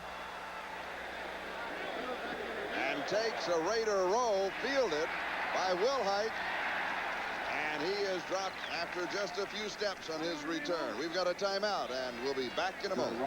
The Jets in front of Seattle, San Diego in front of Kansas City, and Minnesota leading Washington by 1. We've talked about the sellout here. Well, there are going to be some changes. This is a look at the press box now. We'll have a new press box. There'll be an addition of luxury suites on both sides. Not in the end zone, but sideline to sideline. More than 4,000 seats are going to be added, and the luxury seats are really a great demand for them here. They've been well received here in Los Angeles. Elway throws, fires, and it'll be close to the first down. He goes to Vance Johnson, and he's brought down by Lester Hayes. And that is a talking configuration, a confrontation between these two. Let's take a look. Good arm strength. Lester giving Vance Johnson a lot of room, and you can't do that. Elway has such a powerful arm that you don't have a lot of time to recover.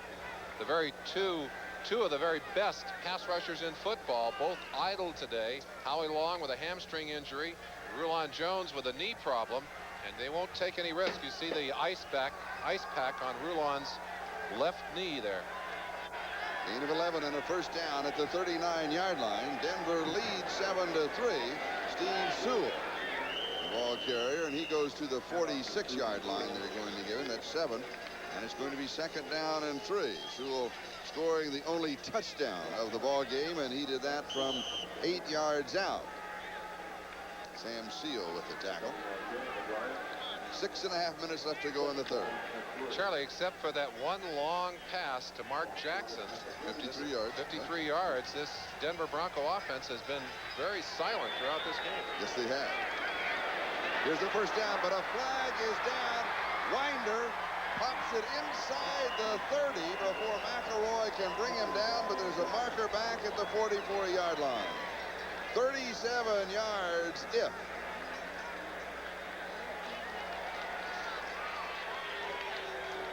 It looks like it may be against the Raiders. They're moving on down the field.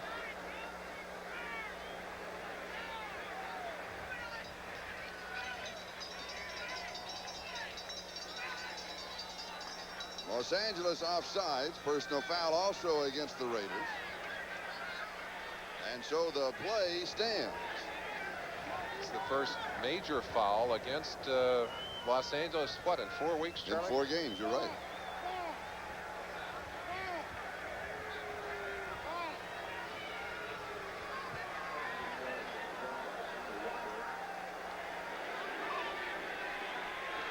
Here comes the play as Winder breaks inside. He gets into the secondary. Very few bodies around as he was apparently a blitz on the inside. Offside, defense, penalty decline. Personal foul, unnecessary roughness. Number 43 defense accepted. First down. It's on Sam Seal, and they'll tack it on to the end of the play, so the line of scrimmage becomes the 14-yard line, first down. Mentioned that Sam Seal playing in there for Mike Haynes. An ankle injury has kept him on the sideline.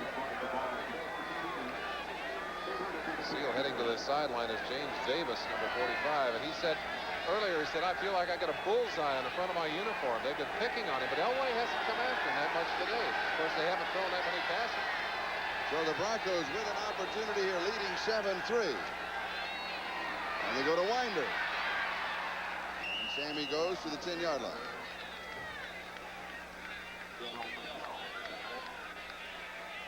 Reeves will use some substitution here. That's Gary Kubiak signaling in from the sideline. Let's see if we can see what Sammy Seal did to draw that foul. There's the cut block. Now that's the block that the Raiders have been so irritated about. They said, hey, you're going after our legs, and you saw the shot by Seal after Watson had gone after his legs. Kind of seemed like the thing to do. Well, the official didn't feel that way. He didn't agree. I'll tell you what bothered me to have him thrown at my legs, too. Oh, yes, yes. But it's still a legal block. Winder. And Robinson with the tackle. Perhaps they ought to change the rule on that. Let's go to New York for an update. Charlie, Al Toon is having an incredible day. Better than 170 yards in receptions, 7 catches, 2 of them for touchdowns. Watch this catch in between Terry Taylor and Ken Easley. Ken O'Brien now has thrown for 3 touchdowns, 31-7 Jets. And so the Jets continue to run free in the Kingdom. Here Denver leading 7-3 and threatening to put 7 more on the board. They're down and 5. Sewell has it at the 6, and he goes out of bounds at the 3-yard line. And looks as if he'll pick up the first down. He needed 5, and he got 6, and so it's going to be first down and goal to go. This time they were going after Seal. Watch Sean Jones, 99, from the right side of your picture, in on Elway. Elway throws as he retreats and still is able to put that ball right on target. And Sewell, dancing down the sideline, is going to be just a couple of yards short of the end zone as they'll put it in play on the 4-yard line. And it's first down, goal to go, just inside the 4.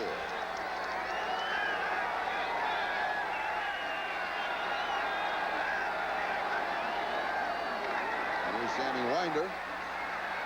He leans to the 3. It's going to be second down, goal to go. Mike Wise, the rookie, and Cal Davis, who was activated this week just a couple of days ago, was in on the defensive stop.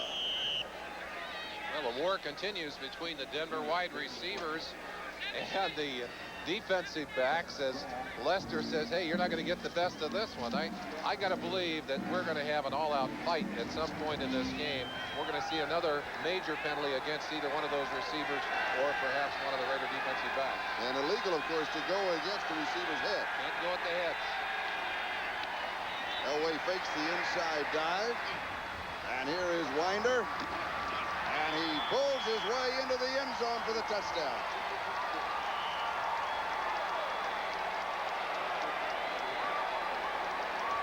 And a penalty on the field. Holding number 93 defense. Penalty decline. Unusual call. 93 Greg Townsend, a defensive end, called for holding. Elway with a good play-action fake that froze the defense, and then it could not find an open receiver in the end zone. Just flipped it out to Sammy Winder. Sammy found enough room to squeeze into the end zone. A 72-yard touchdown drive by the Denver Broncos in 7 plays. And the extra point is good, and Denver is now on top by a score of 14-3 with 3:31 left to go in this game. 2 games back of Denver. They cannot afford to fall 3 back. They certainly can, and I'm sure concerned there, not necessarily with the score because there's plenty of time left in this game, but with the performance in particular of the Raider offense, the fact that they have squandered so many scoring opportunities early in this game. Rich Karlis kicking off with Fulton Walker and Stephon Adams. The 2 deep backs on the return. Adams on the near side, Walker on the far side. And it's Walker at the 9 to the 15, 20. And returns near the 30-yard line. Let's go back to the touchdown. Will Height with a tremendous fake coming airborne. He's a gymnast, and he really sells this. Look at him diving up over the line, and you've got to respect that kind of fake as you see them taking it right there. And then Elway able to get a little extra time. He looks into the end zone, and I think he wanted Dave Studdard on a tackle eligible. Studdard held up on the play, did not get open, but Winder got the football and did get open. And the boos are for Mark Wilson, the quarterback of the Raiders, as he comes onto the field. But let's see if he can get some offense going. Wilson with good time, and the pass is complete. Ooh. As Doki Williams picks up about 18 yards on the play. Louis Wright with the tackle, and And the game's in progress. The Jets continue to lead comfortably. San Diego continues to shut out Kansas City. The Minnesota-Washington game, Minnesota by 1. All in the third quarter, as we are, with Denver leading Los Angeles 14-3. The Broncos able to put a drive together, and now the Raiders would like to be able to match that with a drive of their own. And here's Marcus Allen. And has about 4 yards to the Denver 48. It's going to be second down and 6. The Raiders have been able to generate some offense, but they've self-destructed with 4 turnovers. Turnovers will kill you, Charlie. It's always been the case, and they have had 4 opportunities, could have had another one, and really have only been able to put those 3 points on the board. But they're already inside of Denver's territory on the 48.5-yard line. See if perhaps they can't get something going here. And you saw the time remaining in the third quarter on a sun-drenched afternoon in Los Angeles. Pass is complete to Todd Christensen at the 40, so that's a gain of 8 in the first down. Let's go in and look at number 46, second leading receiver in football coming into this game behind Al Toon. Here he is getting off the ball, gets the bump by Ryan, breaks his timing a little bit, trailed by Mecklenburg on this play, and Dennis Smith, you don't think they respect him? They bump him and they put 2 people on him. He still catches the football and picks up the first down.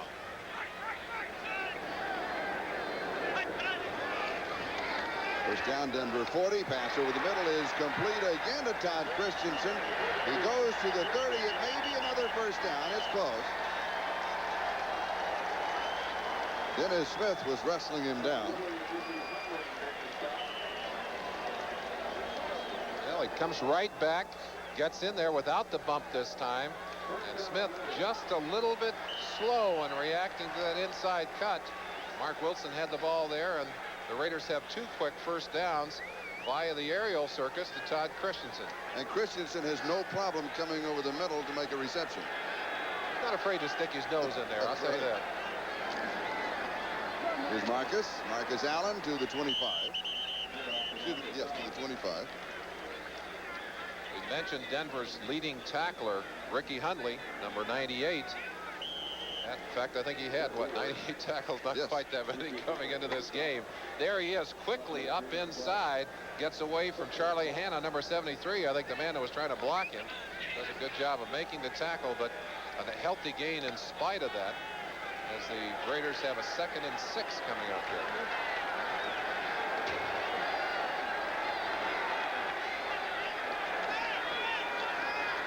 Wilson, a timing pattern in the corner of the end zone. Complete to Jesse Hester. Mike Harden had the coverage. Good pass. Excellent touch on that football. And you'll see one of the big differences between Mark Wilson and his opposing quarterback today is the fact that Wilson will hang that football up. The long passes are this kind of passes. Elway tends to zip the ball usually. Wilson's a hanger. He loops that ball. He had that one just barely out of Hester's range. And there's a look at John Elway. Not much of a day for John today. No. Hadn't had the ball a lot. You know, he's performed when he's had it, but hadn't had it a lot. They are happy about what's on the board, though. Oh, yeah. Christensen, when you're in trouble at the 16-yard line, you got a first down.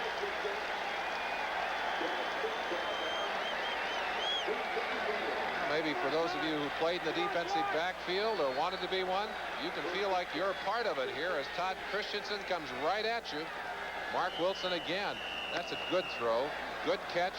Hard to control a receiver when he breaks crisply and gets that kind of pass. Into the third quarter. We'll be back after these messages from your local station. A lot of interesting numbers here. Still one more. In the fourth quarter this year, the Broncos have outscored their opponents almost 2-1. Not quite, but almost 2-1. The Raiders have been outscored more than 2-1 in the fourth quarter. Charlie, I'm so glad that statistics don't determine the outcome of the game. It's still going to be decided down there on the floor of the Coliseum. Right now, the Raiders trying to make sure that they get themselves back into it.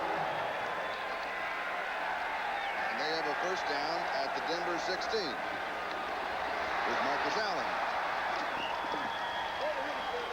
4 yards to the 12, second down and 6. Tony Lilly with the tackle. We gave you an opportunity to put on your helmet, your shoulder pads, and play in the defensive backfield. Now you can be a defensive end. Simon Fletcher, number 73, doing a good job of getting off the block and getting outside. Tony Lilly, 22, up from his position in the backfield. Between the two of them, they were able to corral Marcus Allen, but he's still got about 4 yards on the play. Second down and 6 at the 12-yard line. Denver leads 14-3.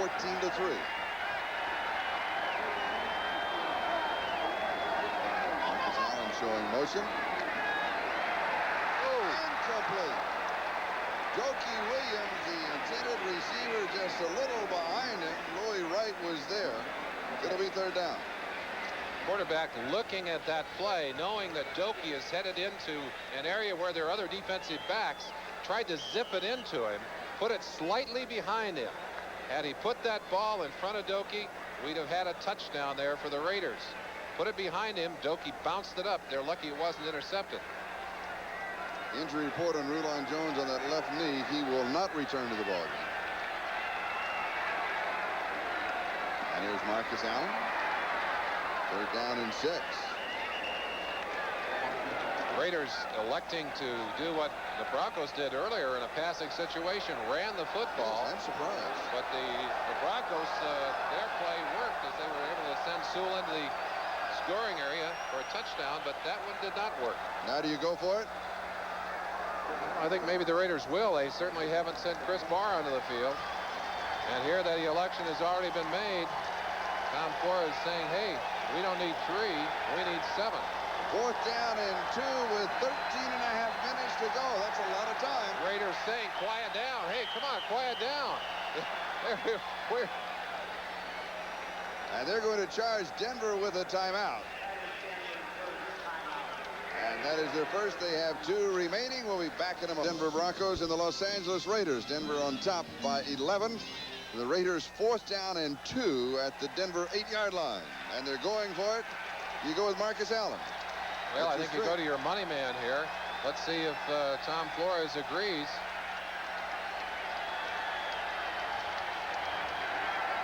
Looks like an audible from Mark Wilson. I believe they got it, Charlie. They did I believe it was second effort. I think it was Hawkins carrying the football. Frank Hawkins in behind Marcus. I guess they were saying, hey, they expect Marcus to have this ball. Let's cross him up. Frank Hawkins actually has a better per rush average than Marcus Allen. Number 27, and it's Marcus doing the blocking. A change of roles here. There's Marcus on Mecklenburg, 77, and Hawkins, look at that extra effort, that leg drive. No question about it. He picked it up. First down, goal to go, 5-yard line. Woo. And Marcus this time over the right side. And it'll be second down, goal to go from the 3. Simon Fletcher was there to make the stop, along with Jim Ryan. Now mark it comfortably inside the 5, just inside the 4-yard line. Be a second down and goal. The gamble paid off for the Broncos, at least to this point. Now they need to get the 7 points, put them on the board. Interesting choice this early in the game to go on a situation like that where you have a long fourth and a yard and a half, almost 2 yards. And Steve Strahan is in, and he shows motion. And this is a setup for a screen in the sack. The third for the Broncos. And a big loss of 16 yards. Tony Lilly got it. Marcus all alone in the end zone. They thought they could freeze the defense with the play action, but Denver wasn't having any part of it. They're coming on an all-out blitz, and there's Ryan, number 50, coming from the outside. 22, Tony Lilly, coming from the inside, a linebacker and a defensive back, and Mark Wilson did not have a chance. And for Tony Lilly, his first sack, and there's a look at the sack ratio. It's been a problem all year for the Raiders. Third down, goal to go. With pressure, a flag is down. The pass is to Jokey Williams, and they may be ruling in the grasp plus the flag. Well, I think we'll have a holding call plus a grasp and control call, but let's give the officials a chance to sort it out. And remember, that was third down.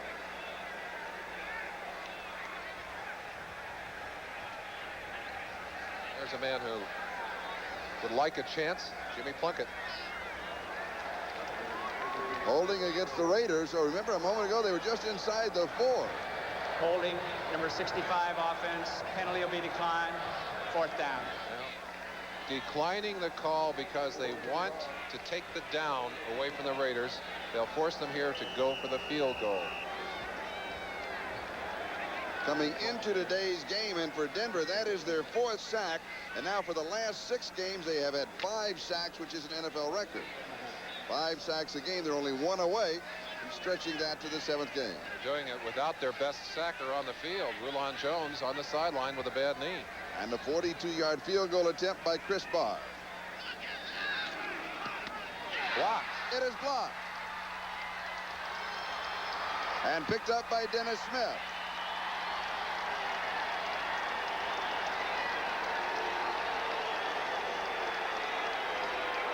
Capacity crowd sensing that their Raiders had a chance to put points on the board. Not only see them denied the touchdown, but now with a low kick, they're denied an opportunity for 3 points.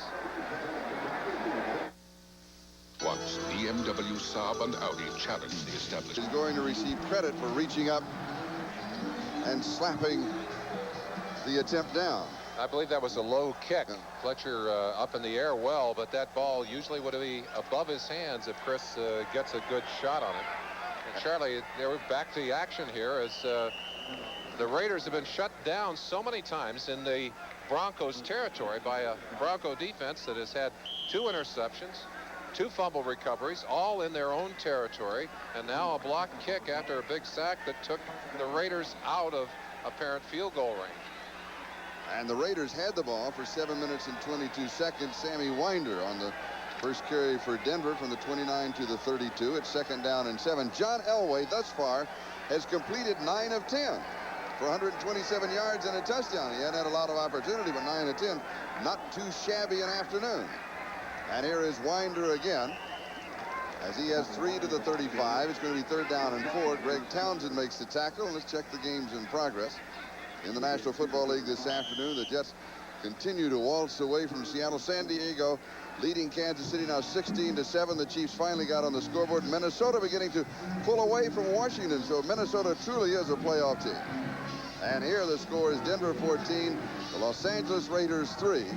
Now with 9:50 and counting, that is the time remaining in the ball game at the Coliseum. And I'll tell you, Dan Reeves right now on the sideline is saying, let's just run that football, control the clock, and take the time away from, and Denver Broncos call a timeout. That's some their second. Confusion as Elway pulled away from the center, either some misunderstandings on the offensive side or a defense he didn't like, one or the other. So we'll take a timeout. The score is Denver 14, Los Angeles timeouts remaining. Broncos have wasted a couple of timeouts in this half, and that could come back to haunt them. Denver 3rd down and 4 at their own 35. And Elway slips away and heads for the sideline. Penalty flags were already on the ground. I think we had an offsides on the Raiders. But, Charlie, here's something we alluded to earlier in the game.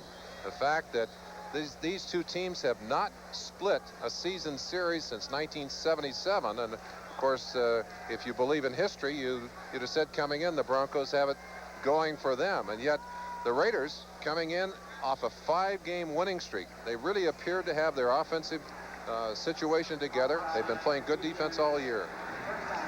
But their offense has certainly self-destructed many, many times today against a good Denver defense, and I think we need to give them some credit in that situation. The penalty against the Raiders, so it'll be a 1st down for Denver.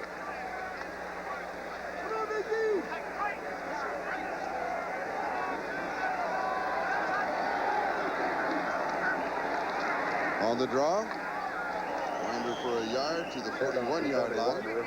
2nd down and 9. Today's telecast presented by authority of the National Football League, intended for the private use of our audience. Any rebroadcast or other use of this telecast without the express written consent of the Los Angeles Raiders and the National Football League is prohibited. Denver Bronco apparently injured on that last play as the trainers head out onto the field. Dave Studdard, I believe, number 70, is the man on the ground. Yes, it is Studdard.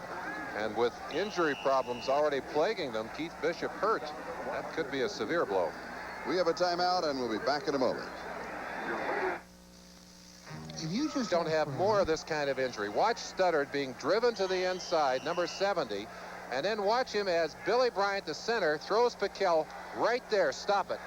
And you can see it as Piquel falls across the ankle and the knee, and they've got him on the sideline checking it out. That means Dan Remsburg has gone into the game in his place, and that's 2 subs in there with Bishop, the whole left side of that line out now. Bishop and Studdard both out. 2nd and 9. Gerald Wilhite across the 45 to the 46-yard line. It'll be 3rd down and about 4.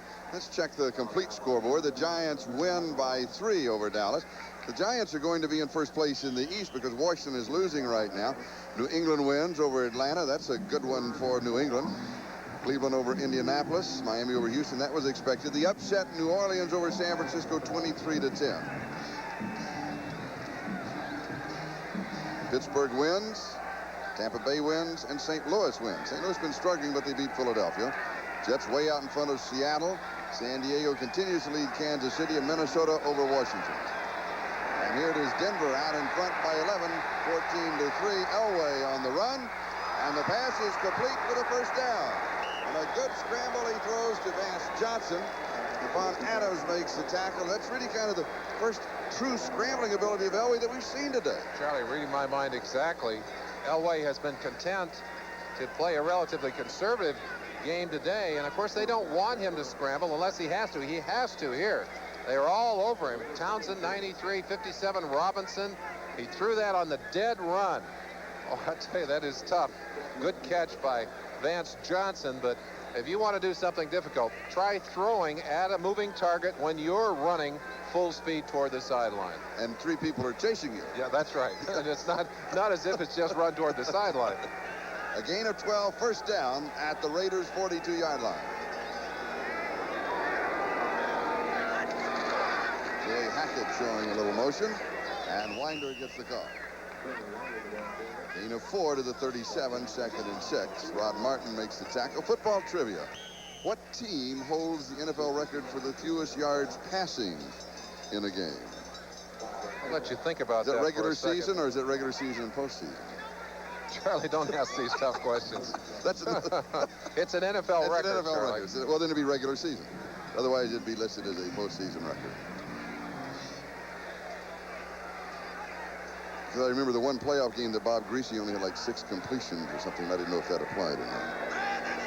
2nd and 6. Winder is dumped. He's going to lose a couple of yards on the play. Bill Piquel was there to wrap him up. It's going to be 3rd down and about 8. Excellent play by Piquel as he slanted off the nose, drove into the backfield. Piquel, you see that tape strapped over the nose? That helmet drove down over and split his nose wide open. One of the common injuries for the big men down on the line who so often have that helmet slammed down onto their heads and tipped forward. 3rd down. Elway now with 10 straight completions. Flag is down. The pass far side is complete. As Steve Sewell, no, he's out of bounds, but there was a marker on the play also. There's an offsides on the Raiders that will keep them alive in this situation. The right tackle defensively jumped. He was able to stop himself, but his head was over the ball.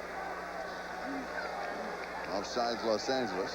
Let's look at the end of that last play. A rather artistic move by Sewell, trying to get his feet down inbounds.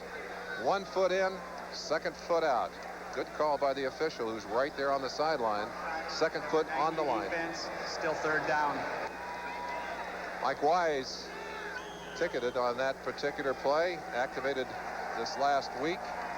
I think in anticipation for the problem that Howie Long would not be able to play. That's not the kind of thing you want to have your name mentioned for, though, Charlie. I was in the replay booth talking with the replay official Jack Reeder and Al Ward, who's the communicator. And I said, are you going to have a busy afternoon? They said, we hope not. We hope not. No, they certainly don't. And They don't want to have to make those calls. And so far they have. So far they have. Big play here. Here's Winder. And may come up. Yes, he'll be short. Good play by the Raider defense. Winder running in behind the left side of that line. And we've got to remind folks that that's Winfred Hood and Dan Remsburg over there instead of Studdard and Bishop. See the snap, a little toss back to Winder. Good lead block in there. Good play inside out. Reggie McKenzie, number 54, the man who really put the shot on him there to finish him off. We're moving on the 5-minute mark. Time remaining. Broncos are leading 14-3. It is 4th down and 1, and they're going to go for it. Interesting call. Of course, you don't gain much here with a punt, and it's a long field goal for Carlos. It would be a 50-yard field goal attempt. And the flag goes down, but we have delay a game. We have a penalty, I think, against Denver. At any rate, this might change. Yes, it does. Will change their thinking as they will now go to a punt. And be sure to join us next Sunday for exciting NFL action. Your day kicks off with NFL 86. Still 4th down. At 12:30 Eastern Daylight Time. Bob Costas, your host, and then it's a shootout in Texas as the Raiders will be battling the Cowboys, and the AFC Western Division leading Denver Broncos will be hosting the San Diego Chargers. Be sure to check your local listings for the game and time in your area. Your team plays here on NBC Sports. Just looking ahead, Danny White, broken wrist today for Dallas. Chance for Steve Pallor to go back into that lineup, maybe even Reggie Collier. Chris Norman kicking to Fulton Walker. It's been an adventure. They're after him again. Oh. And it goes into the end zone for the touchback. So the Raiders will bring it out to their own 20-yard line. They'll have the ball 1st down. Norman not happy. Let's go back and lay that answer for our trivia question on you. The question again, what team holds the NFL record for fewest yards passing in a game? Of course, the two teams involved, these two teams, the Raiders and the Broncos, and it was the Denver Broncos in 1967. Steve Tensey, the quarterback who started that game, a minus 53 yards against the then Oakland Raiders. How could you have a minus 53 yards passing? Well, you take away all the yardage on the sacks, Charlie, and you don't complete many passes. Yes, you don't. I like you don't complete many passes at all. Denver, by the way, had the ball almost 6.5 minutes. They ran that much time off of the clock. You've got just over 4.5 to go. Wilson throws far side incomplete. Good defensive play as Dennis Smith was there. Hester, the intended receiver. It'll be 2nd down. Dennis Smith there to put that hand. Timing is so important for those defensive backs. As he arrives, if he hits that receiver before the ball arrives, he'll be ticketed for a foul. Jesse Hester trying to get squared away, catch that ball. Smith just timing it perfectly, put a hand on the football and wasn't called. Charlie, just to tack on, the 4th quarter last week, the Seattle Seahawks were minus 21 yards when they finally took Craig out of the game. So that is unusual, but not that unusual. Wilson's pass is almost intercepted. Marcus Allen, the intended receiver, and Randy Robbins almost took it over his shoulder as if he was a receiver. It'll be 3rd down, back at the 20. Crowd getting restless here as the Raiders seemingly just can't put it together today. You see the long shadows, the late evening sun coming in over the edge of the Coliseum can get to be a real factor here today, and perhaps that's what trapped Marcus on that last play. 3rd and 10. And Wilson has completed 17 of 31, 244 yards. He's been intercepted twice. And the Raiders have a lone field goal. They're behind 14-3. There's pressure. He steps away, buys some time, throws, tight end, Todd Christensen. And Christensen goes out of bounds at the Denver 45-yard line. 35 yards on the play. And it was a 3rd down and 10. A do-or-die kind of play, and Mark Wilson has had trouble avoiding the rush on occasions today. He does a fine job here. They've got the heat on him coming from the inside. That's Simon Fletcher, 73 there. Gets away from him and finds the open receiver, Todd Christensen. Christensen running for the sideline not only picks up the first down, but also gets that clock stopped. John Christensen, that is his 8th reception, 109 yards. And last week he had 7 for 82, but 3 touchdowns in that ballgame. No touchdowns for the Raiders thus far. All the way down the field. Hester, complete at the time. Dennis Smith with the coverage. Wilson, number 40. Was it Wilson? 45, I think, Charlie. We've got two players, one defensive back on each team that started his career as a wide receiver and ended up a defensive back. Steve Wilson is one, Sammy Seals the other for the Raiders. And the reason they were selected was speed, pure and simple. Able to match speed with the receiver. And you saw Wilson stride for stride with Jesse Hester, 84. That ball well thrown by the quarterback. And Hester replaced by another speedster, Rod Barksdale. And we have 4:06 left to go. Wilson has pressure. Christensen has it. With a dying quail as Mark Wilson was going down. They pick up 21 yards and a first down, and the Raiders rally. Raiders already in a hurry-up offense because one touchdown doesn't do it for them. They know they got to get a couple of scores on the board. Mark Wilson gets them right to the line. Let's see what he has in mind. First down at the Denver 23. Wilson again.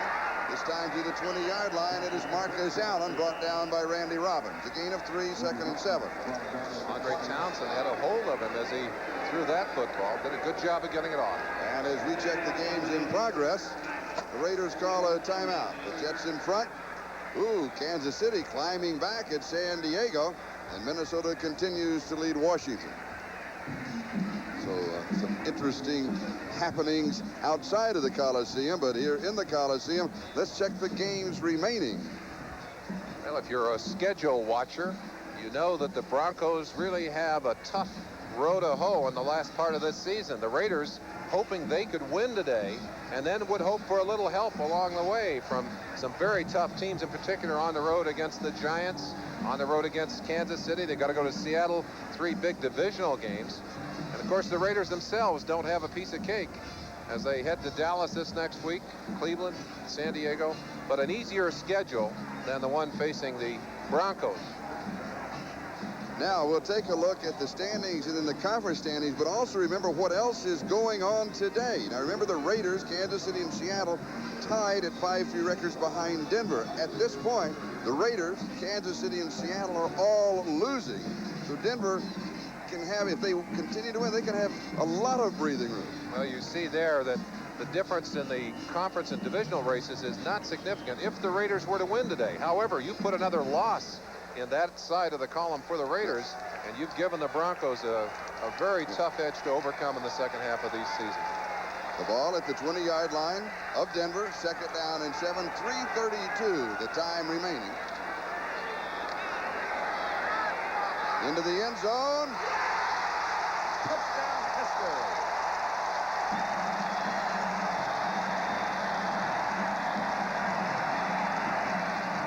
The pass was behind him, which really made the play work. It was the only way it could have worked. Those are sometimes fortunate things that happen for you. It's man-to-man coverage. Steve Wilson, 45, is playing the man all the way. Now watch it. As Hester can see the ball, Wilson lost track of his man momentarily.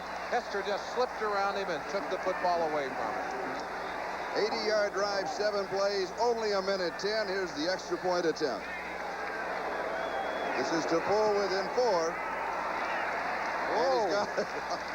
Boy, that's making it ugly there. Again, a low kick. The excitement is back in the kicking game, isn't it? Barr had kicked his way out of a problem earlier in the year. Let's take a peek and see if that ball too was kicked low. Oh, first we're going to look at the touchdown throw. Good job of protecting Mark Wilson. Wilson gets it down into the end zone, doing exactly what they had to do in this situation, which is get themselves a touchdown. And that is Hester's first reception in the ball game. That's his 4th touchdown of the year. And there's the time remaining, 3:26. Is it too early for an onside kick? Well, I think it is. Steve, I think it is too. Steve Ortmeyer is probably discussing that down on the sideline with Tom Flores. chance to thank us. Here's the extra point. Let's go back and take a peek. Mark Wilson holds, by the way, on the extra point. See if we can see what happened. No problems there, but you see Chris Barr shaking his head. I think maybe an indication that he didn't get that ball up where it should have been. Let's see if we can see it from this angle. That ball is low, and it's Simon Fletcher again, the man who blocked one earlier. Got his fingers on that one. And on an extra point, you've got to get that ball up, get it over their heads.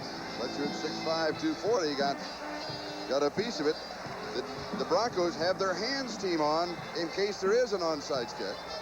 Well, and an opportunity if the Raiders want to kick the ball deep, knowing that it's going to be difficult to return the ball with this many men up.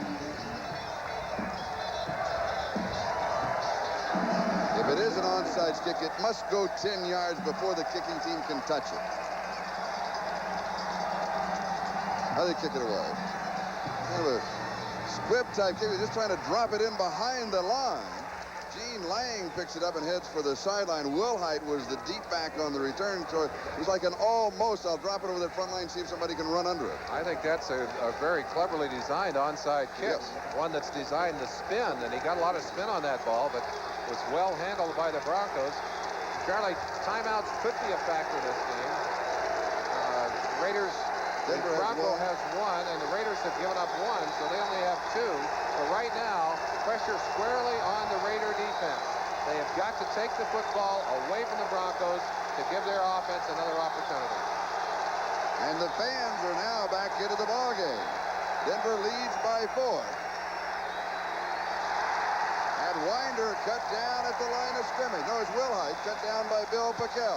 Pickel, following that play inside out from his nose tackle position, did an excellent job of making that tackle.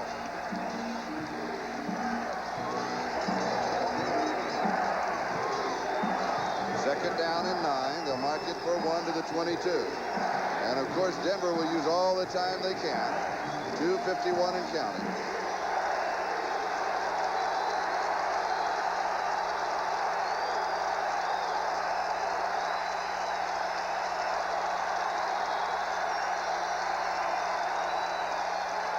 Play action fake. Elway fires to the sideline. I think it's a good reception. Yes. He's going to be a little short of the first down. He's going to bring up a very, very big third down play for the Denver Broncos. Vance Johnson with the reception. Here's the quarterback comparison. You look at that, it's hard to believe that Elway has that kind of numbers because he does not seem to have been that big a factor in the game today.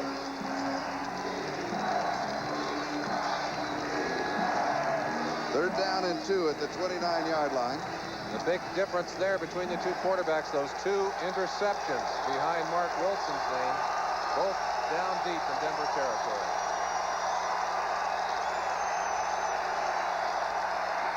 Play action fake. Here's the scramble of Elway. He's got to get on his horse. And he dives for it. Let's see where they mark him out. I think he's going to be short. He is short of it, Charlie. Elway using his speed to get away from Stacy Turan, who runs pretty well in his own right. But watch Turan go right through the blocker and come after Elway. Now it's a foot race to the sideline. Inside out, that's Matt Millen, number 55, who got over there to make that saving tackle on the sideline. And now, tremendous pressure on Chris Norman. They've come after him every punt today. They came very close on 2 occasions to blocking the punt. They're going to come after him again. They're still on the sideline. I guess they're reviewing the play, perhaps asking where he was out of bounds.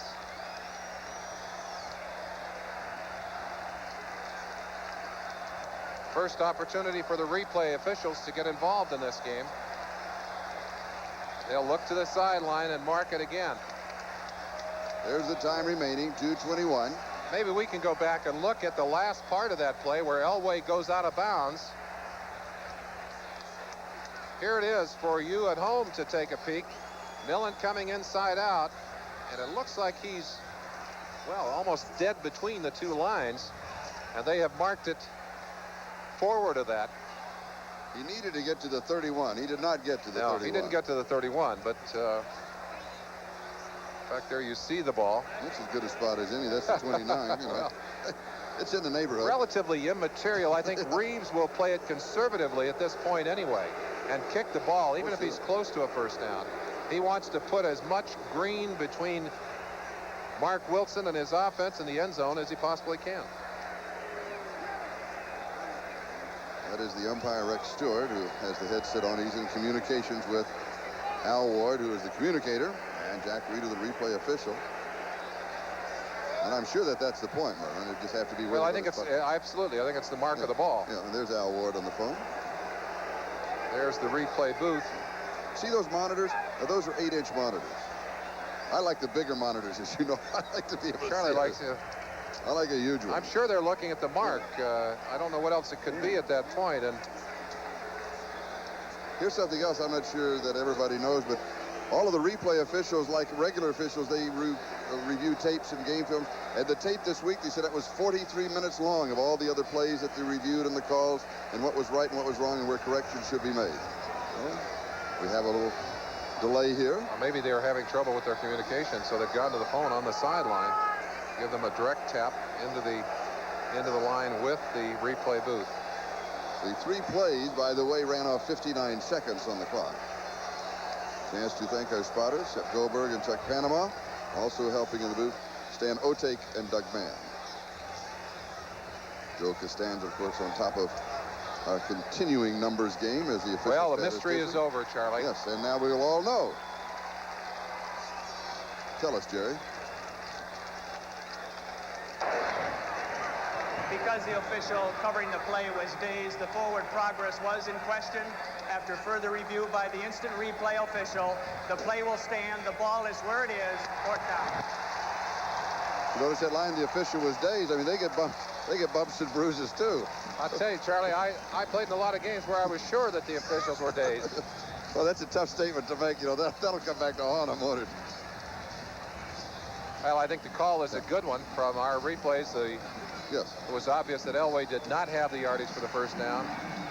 An opportunity, by the way, for the Raiders to discuss their strategy and get themselves ready. They're going to get the football. Now it's just a question of where.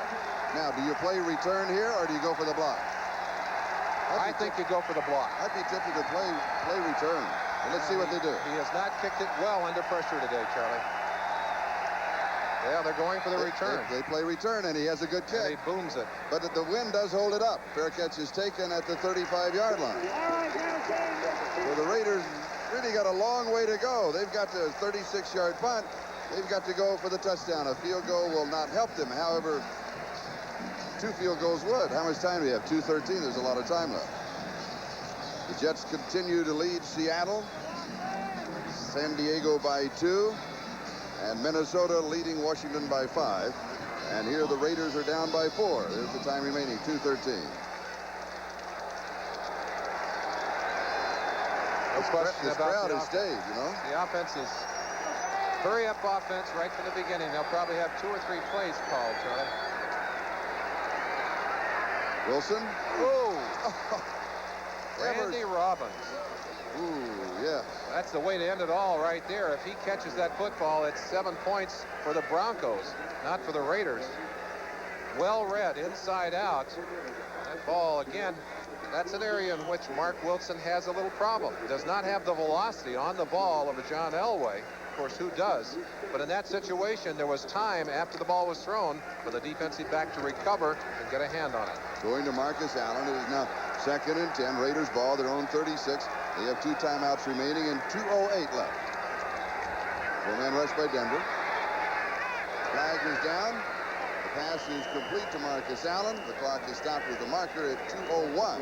I think we'll probably have a holding call against the Raiders offense, and this will be a choice for Denver. Do they want to take the down or the 10 yards? Reeves is saying, well, Joe Collier is saying take him back. He wants the yardage. He doesn't care about the number of downs. He wants to make it work Henry as much Lawrence. real estate as possible. Henry Lawrence over there arguing with the official. I believe he's the man they're going to call. Holding number 70 offense, still 2nd down. Take it back to the 26. 2nd and 20. Well, with 2 minutes on the clock now, and we've got a 2-minute warning, I believe. Yes. And the 2-minute warning to both benches. The score, Denver 14, Raiders 10. And Olsen, 2 minutes left in the Coliseum. Denver 14 and the Raiders 10. 2nd down and 20 for Los Angeles. The officials huddling up to make sure they're all on the same page for this critical 2-minute period. Raiders in their own huddle, and I'm sure if I were in that huddle, I'd be wanting to know who are the guys that got us to a point where we're in this game at this point. And Todd Christensen with 9 catches, 131, I think it'd be the guy I'd be looking for. Oh, yes. Marcus, although he's healthy, has not had a great day. And I think, again, that ankle is bothering his performance still somewhat. There's the man that calls the plays. We can only speculate as to what he has sent out onto the field. And, of course, right now, the biggest problem they have is picking up the first down because it's 2nd and 20. Marcus Allen rushed 21 times for 68 yards, receiving 3 for 13. So a total of 81 yards for Marcus Allen. Last time they played, his total was 204 rushing and receiving. And they still lost. That's right, lost by 2. Now they trail by 4. In the coverage, it is intercepted. Mike Harden with his 2nd interception of the game. And a flag is down, a fight breaking out at the 15-yard line. Simon Fletcher and Charlie Hanna going at it on the sideline, but I think it's after the fact.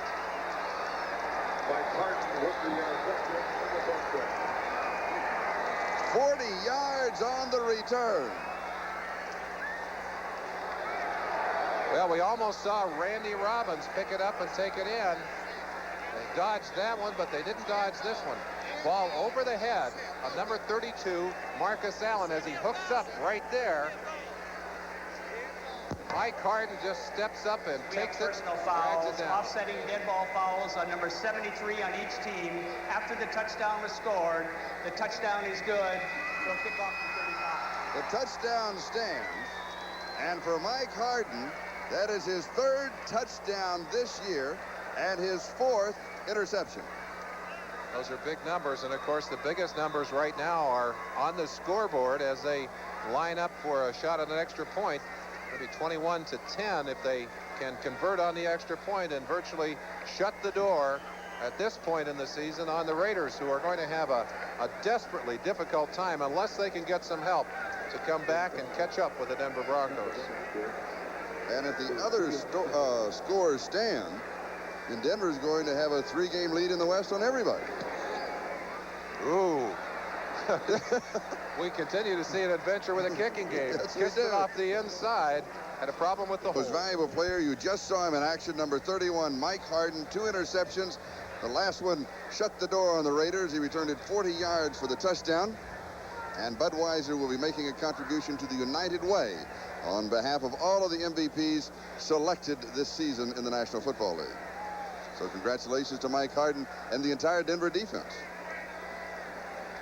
There's some sad, long faces on the Raiders side of the line, but it's really the turnovers on the day that have been the killers. Plenty of opportunities for the Raiders. 3 interceptions and 2 fumble recoveries have taken away the opportunities for them to score. They simply couldn't recover from that today. Plus the blocked field goal attempt by The Townsend. blocked field goal. Yep. Yeah. By Simon Fletcher. Rich Carlos kicking off with Fulton Walker and Stephon Adams. And this is a short squib type kick to take away any kind of a major return. And that was Matt Millen. And Los Angeles will go to work as we check all of the scores. The Giants defeating Dallas. New England wins and Cincinnati wins. Cleveland, Miami, and New Orleans with the upset over the 49ers. Pittsburgh over Green Bay. They continue to struggle. Tampa Bay over Buffalo. St. Louis by 3 over Philadelphia. The Jets, that is now official. And in the 4th quarter, look at this, though. Kansas City in front of San Diego. And Minnesota out in front. And Kansas City right now is going to be the team chasing the Denver Broncos. Marcus Allen. 1 minute and 32 seconds. That is the time remaining here. And a note to those viewers who have just joined us to watch Our House, please stay tuned. Our House will be seen in its entirety immediately following football, except for Mountain and Pacific time zones, where the program will be seen at its regular time. Jesse Hester on the receiving end at the 40-yard line of Denver. Denver right now exchanging yardage for time, knowing that they've got the certain advantage of both at this moment. Now the officials have stopped the clock. Now the chains haven't moved yet. And now he winds the clock, and the chain crew has to catch up on the sideline.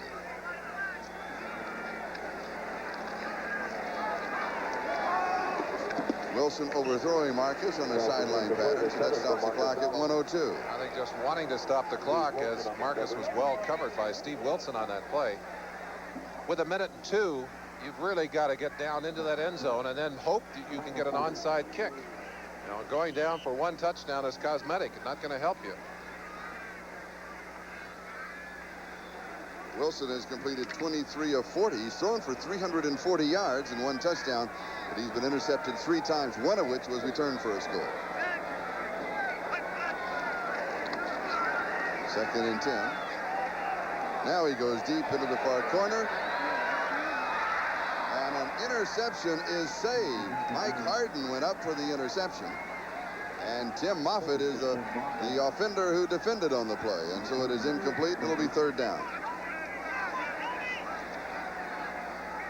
And there is the owner of the Denver Broncos. Much happier now than he was at the half, Pat Bowlen.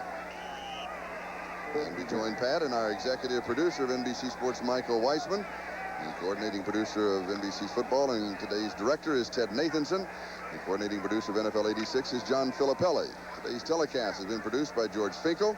NFL 86 produced by Tom Roy. NFL 86 directed by Bucky Gunts. Our technical directors Ray Figelski and Sal Nagita. And Todd Christensen pulls in still another one. And he picks up 16, will run his totals.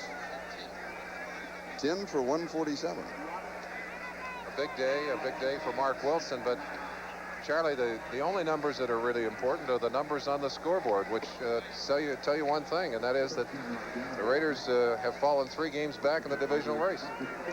And the Denver Broncos out in front 21-10. And Seattle losing today, they fall 3 games back also in the divisional race. Kansas City can stay within a couple. Dan Reeves, all during this week, has talked about the difficulty of his team to get that crispness that they had earlier in the year. He said we're struggling a little bit, and they struggle here today, but the Raiders struggled even more. Yes. Let's credit the Bronco defense for forcing turnovers today. Really, that was the difference in the game, and that man in the orange hat behind the nice people who have made this broadcast possible is a man that will take several bows, I'm sure, when he gets back to Denver, and deservedly so. Well, the Bronco defense, no question, they won the ball game. And, you know, as the Bronco offense kind of just sputtered around in the first half and couldn't get anything going, the defense kept them in the game.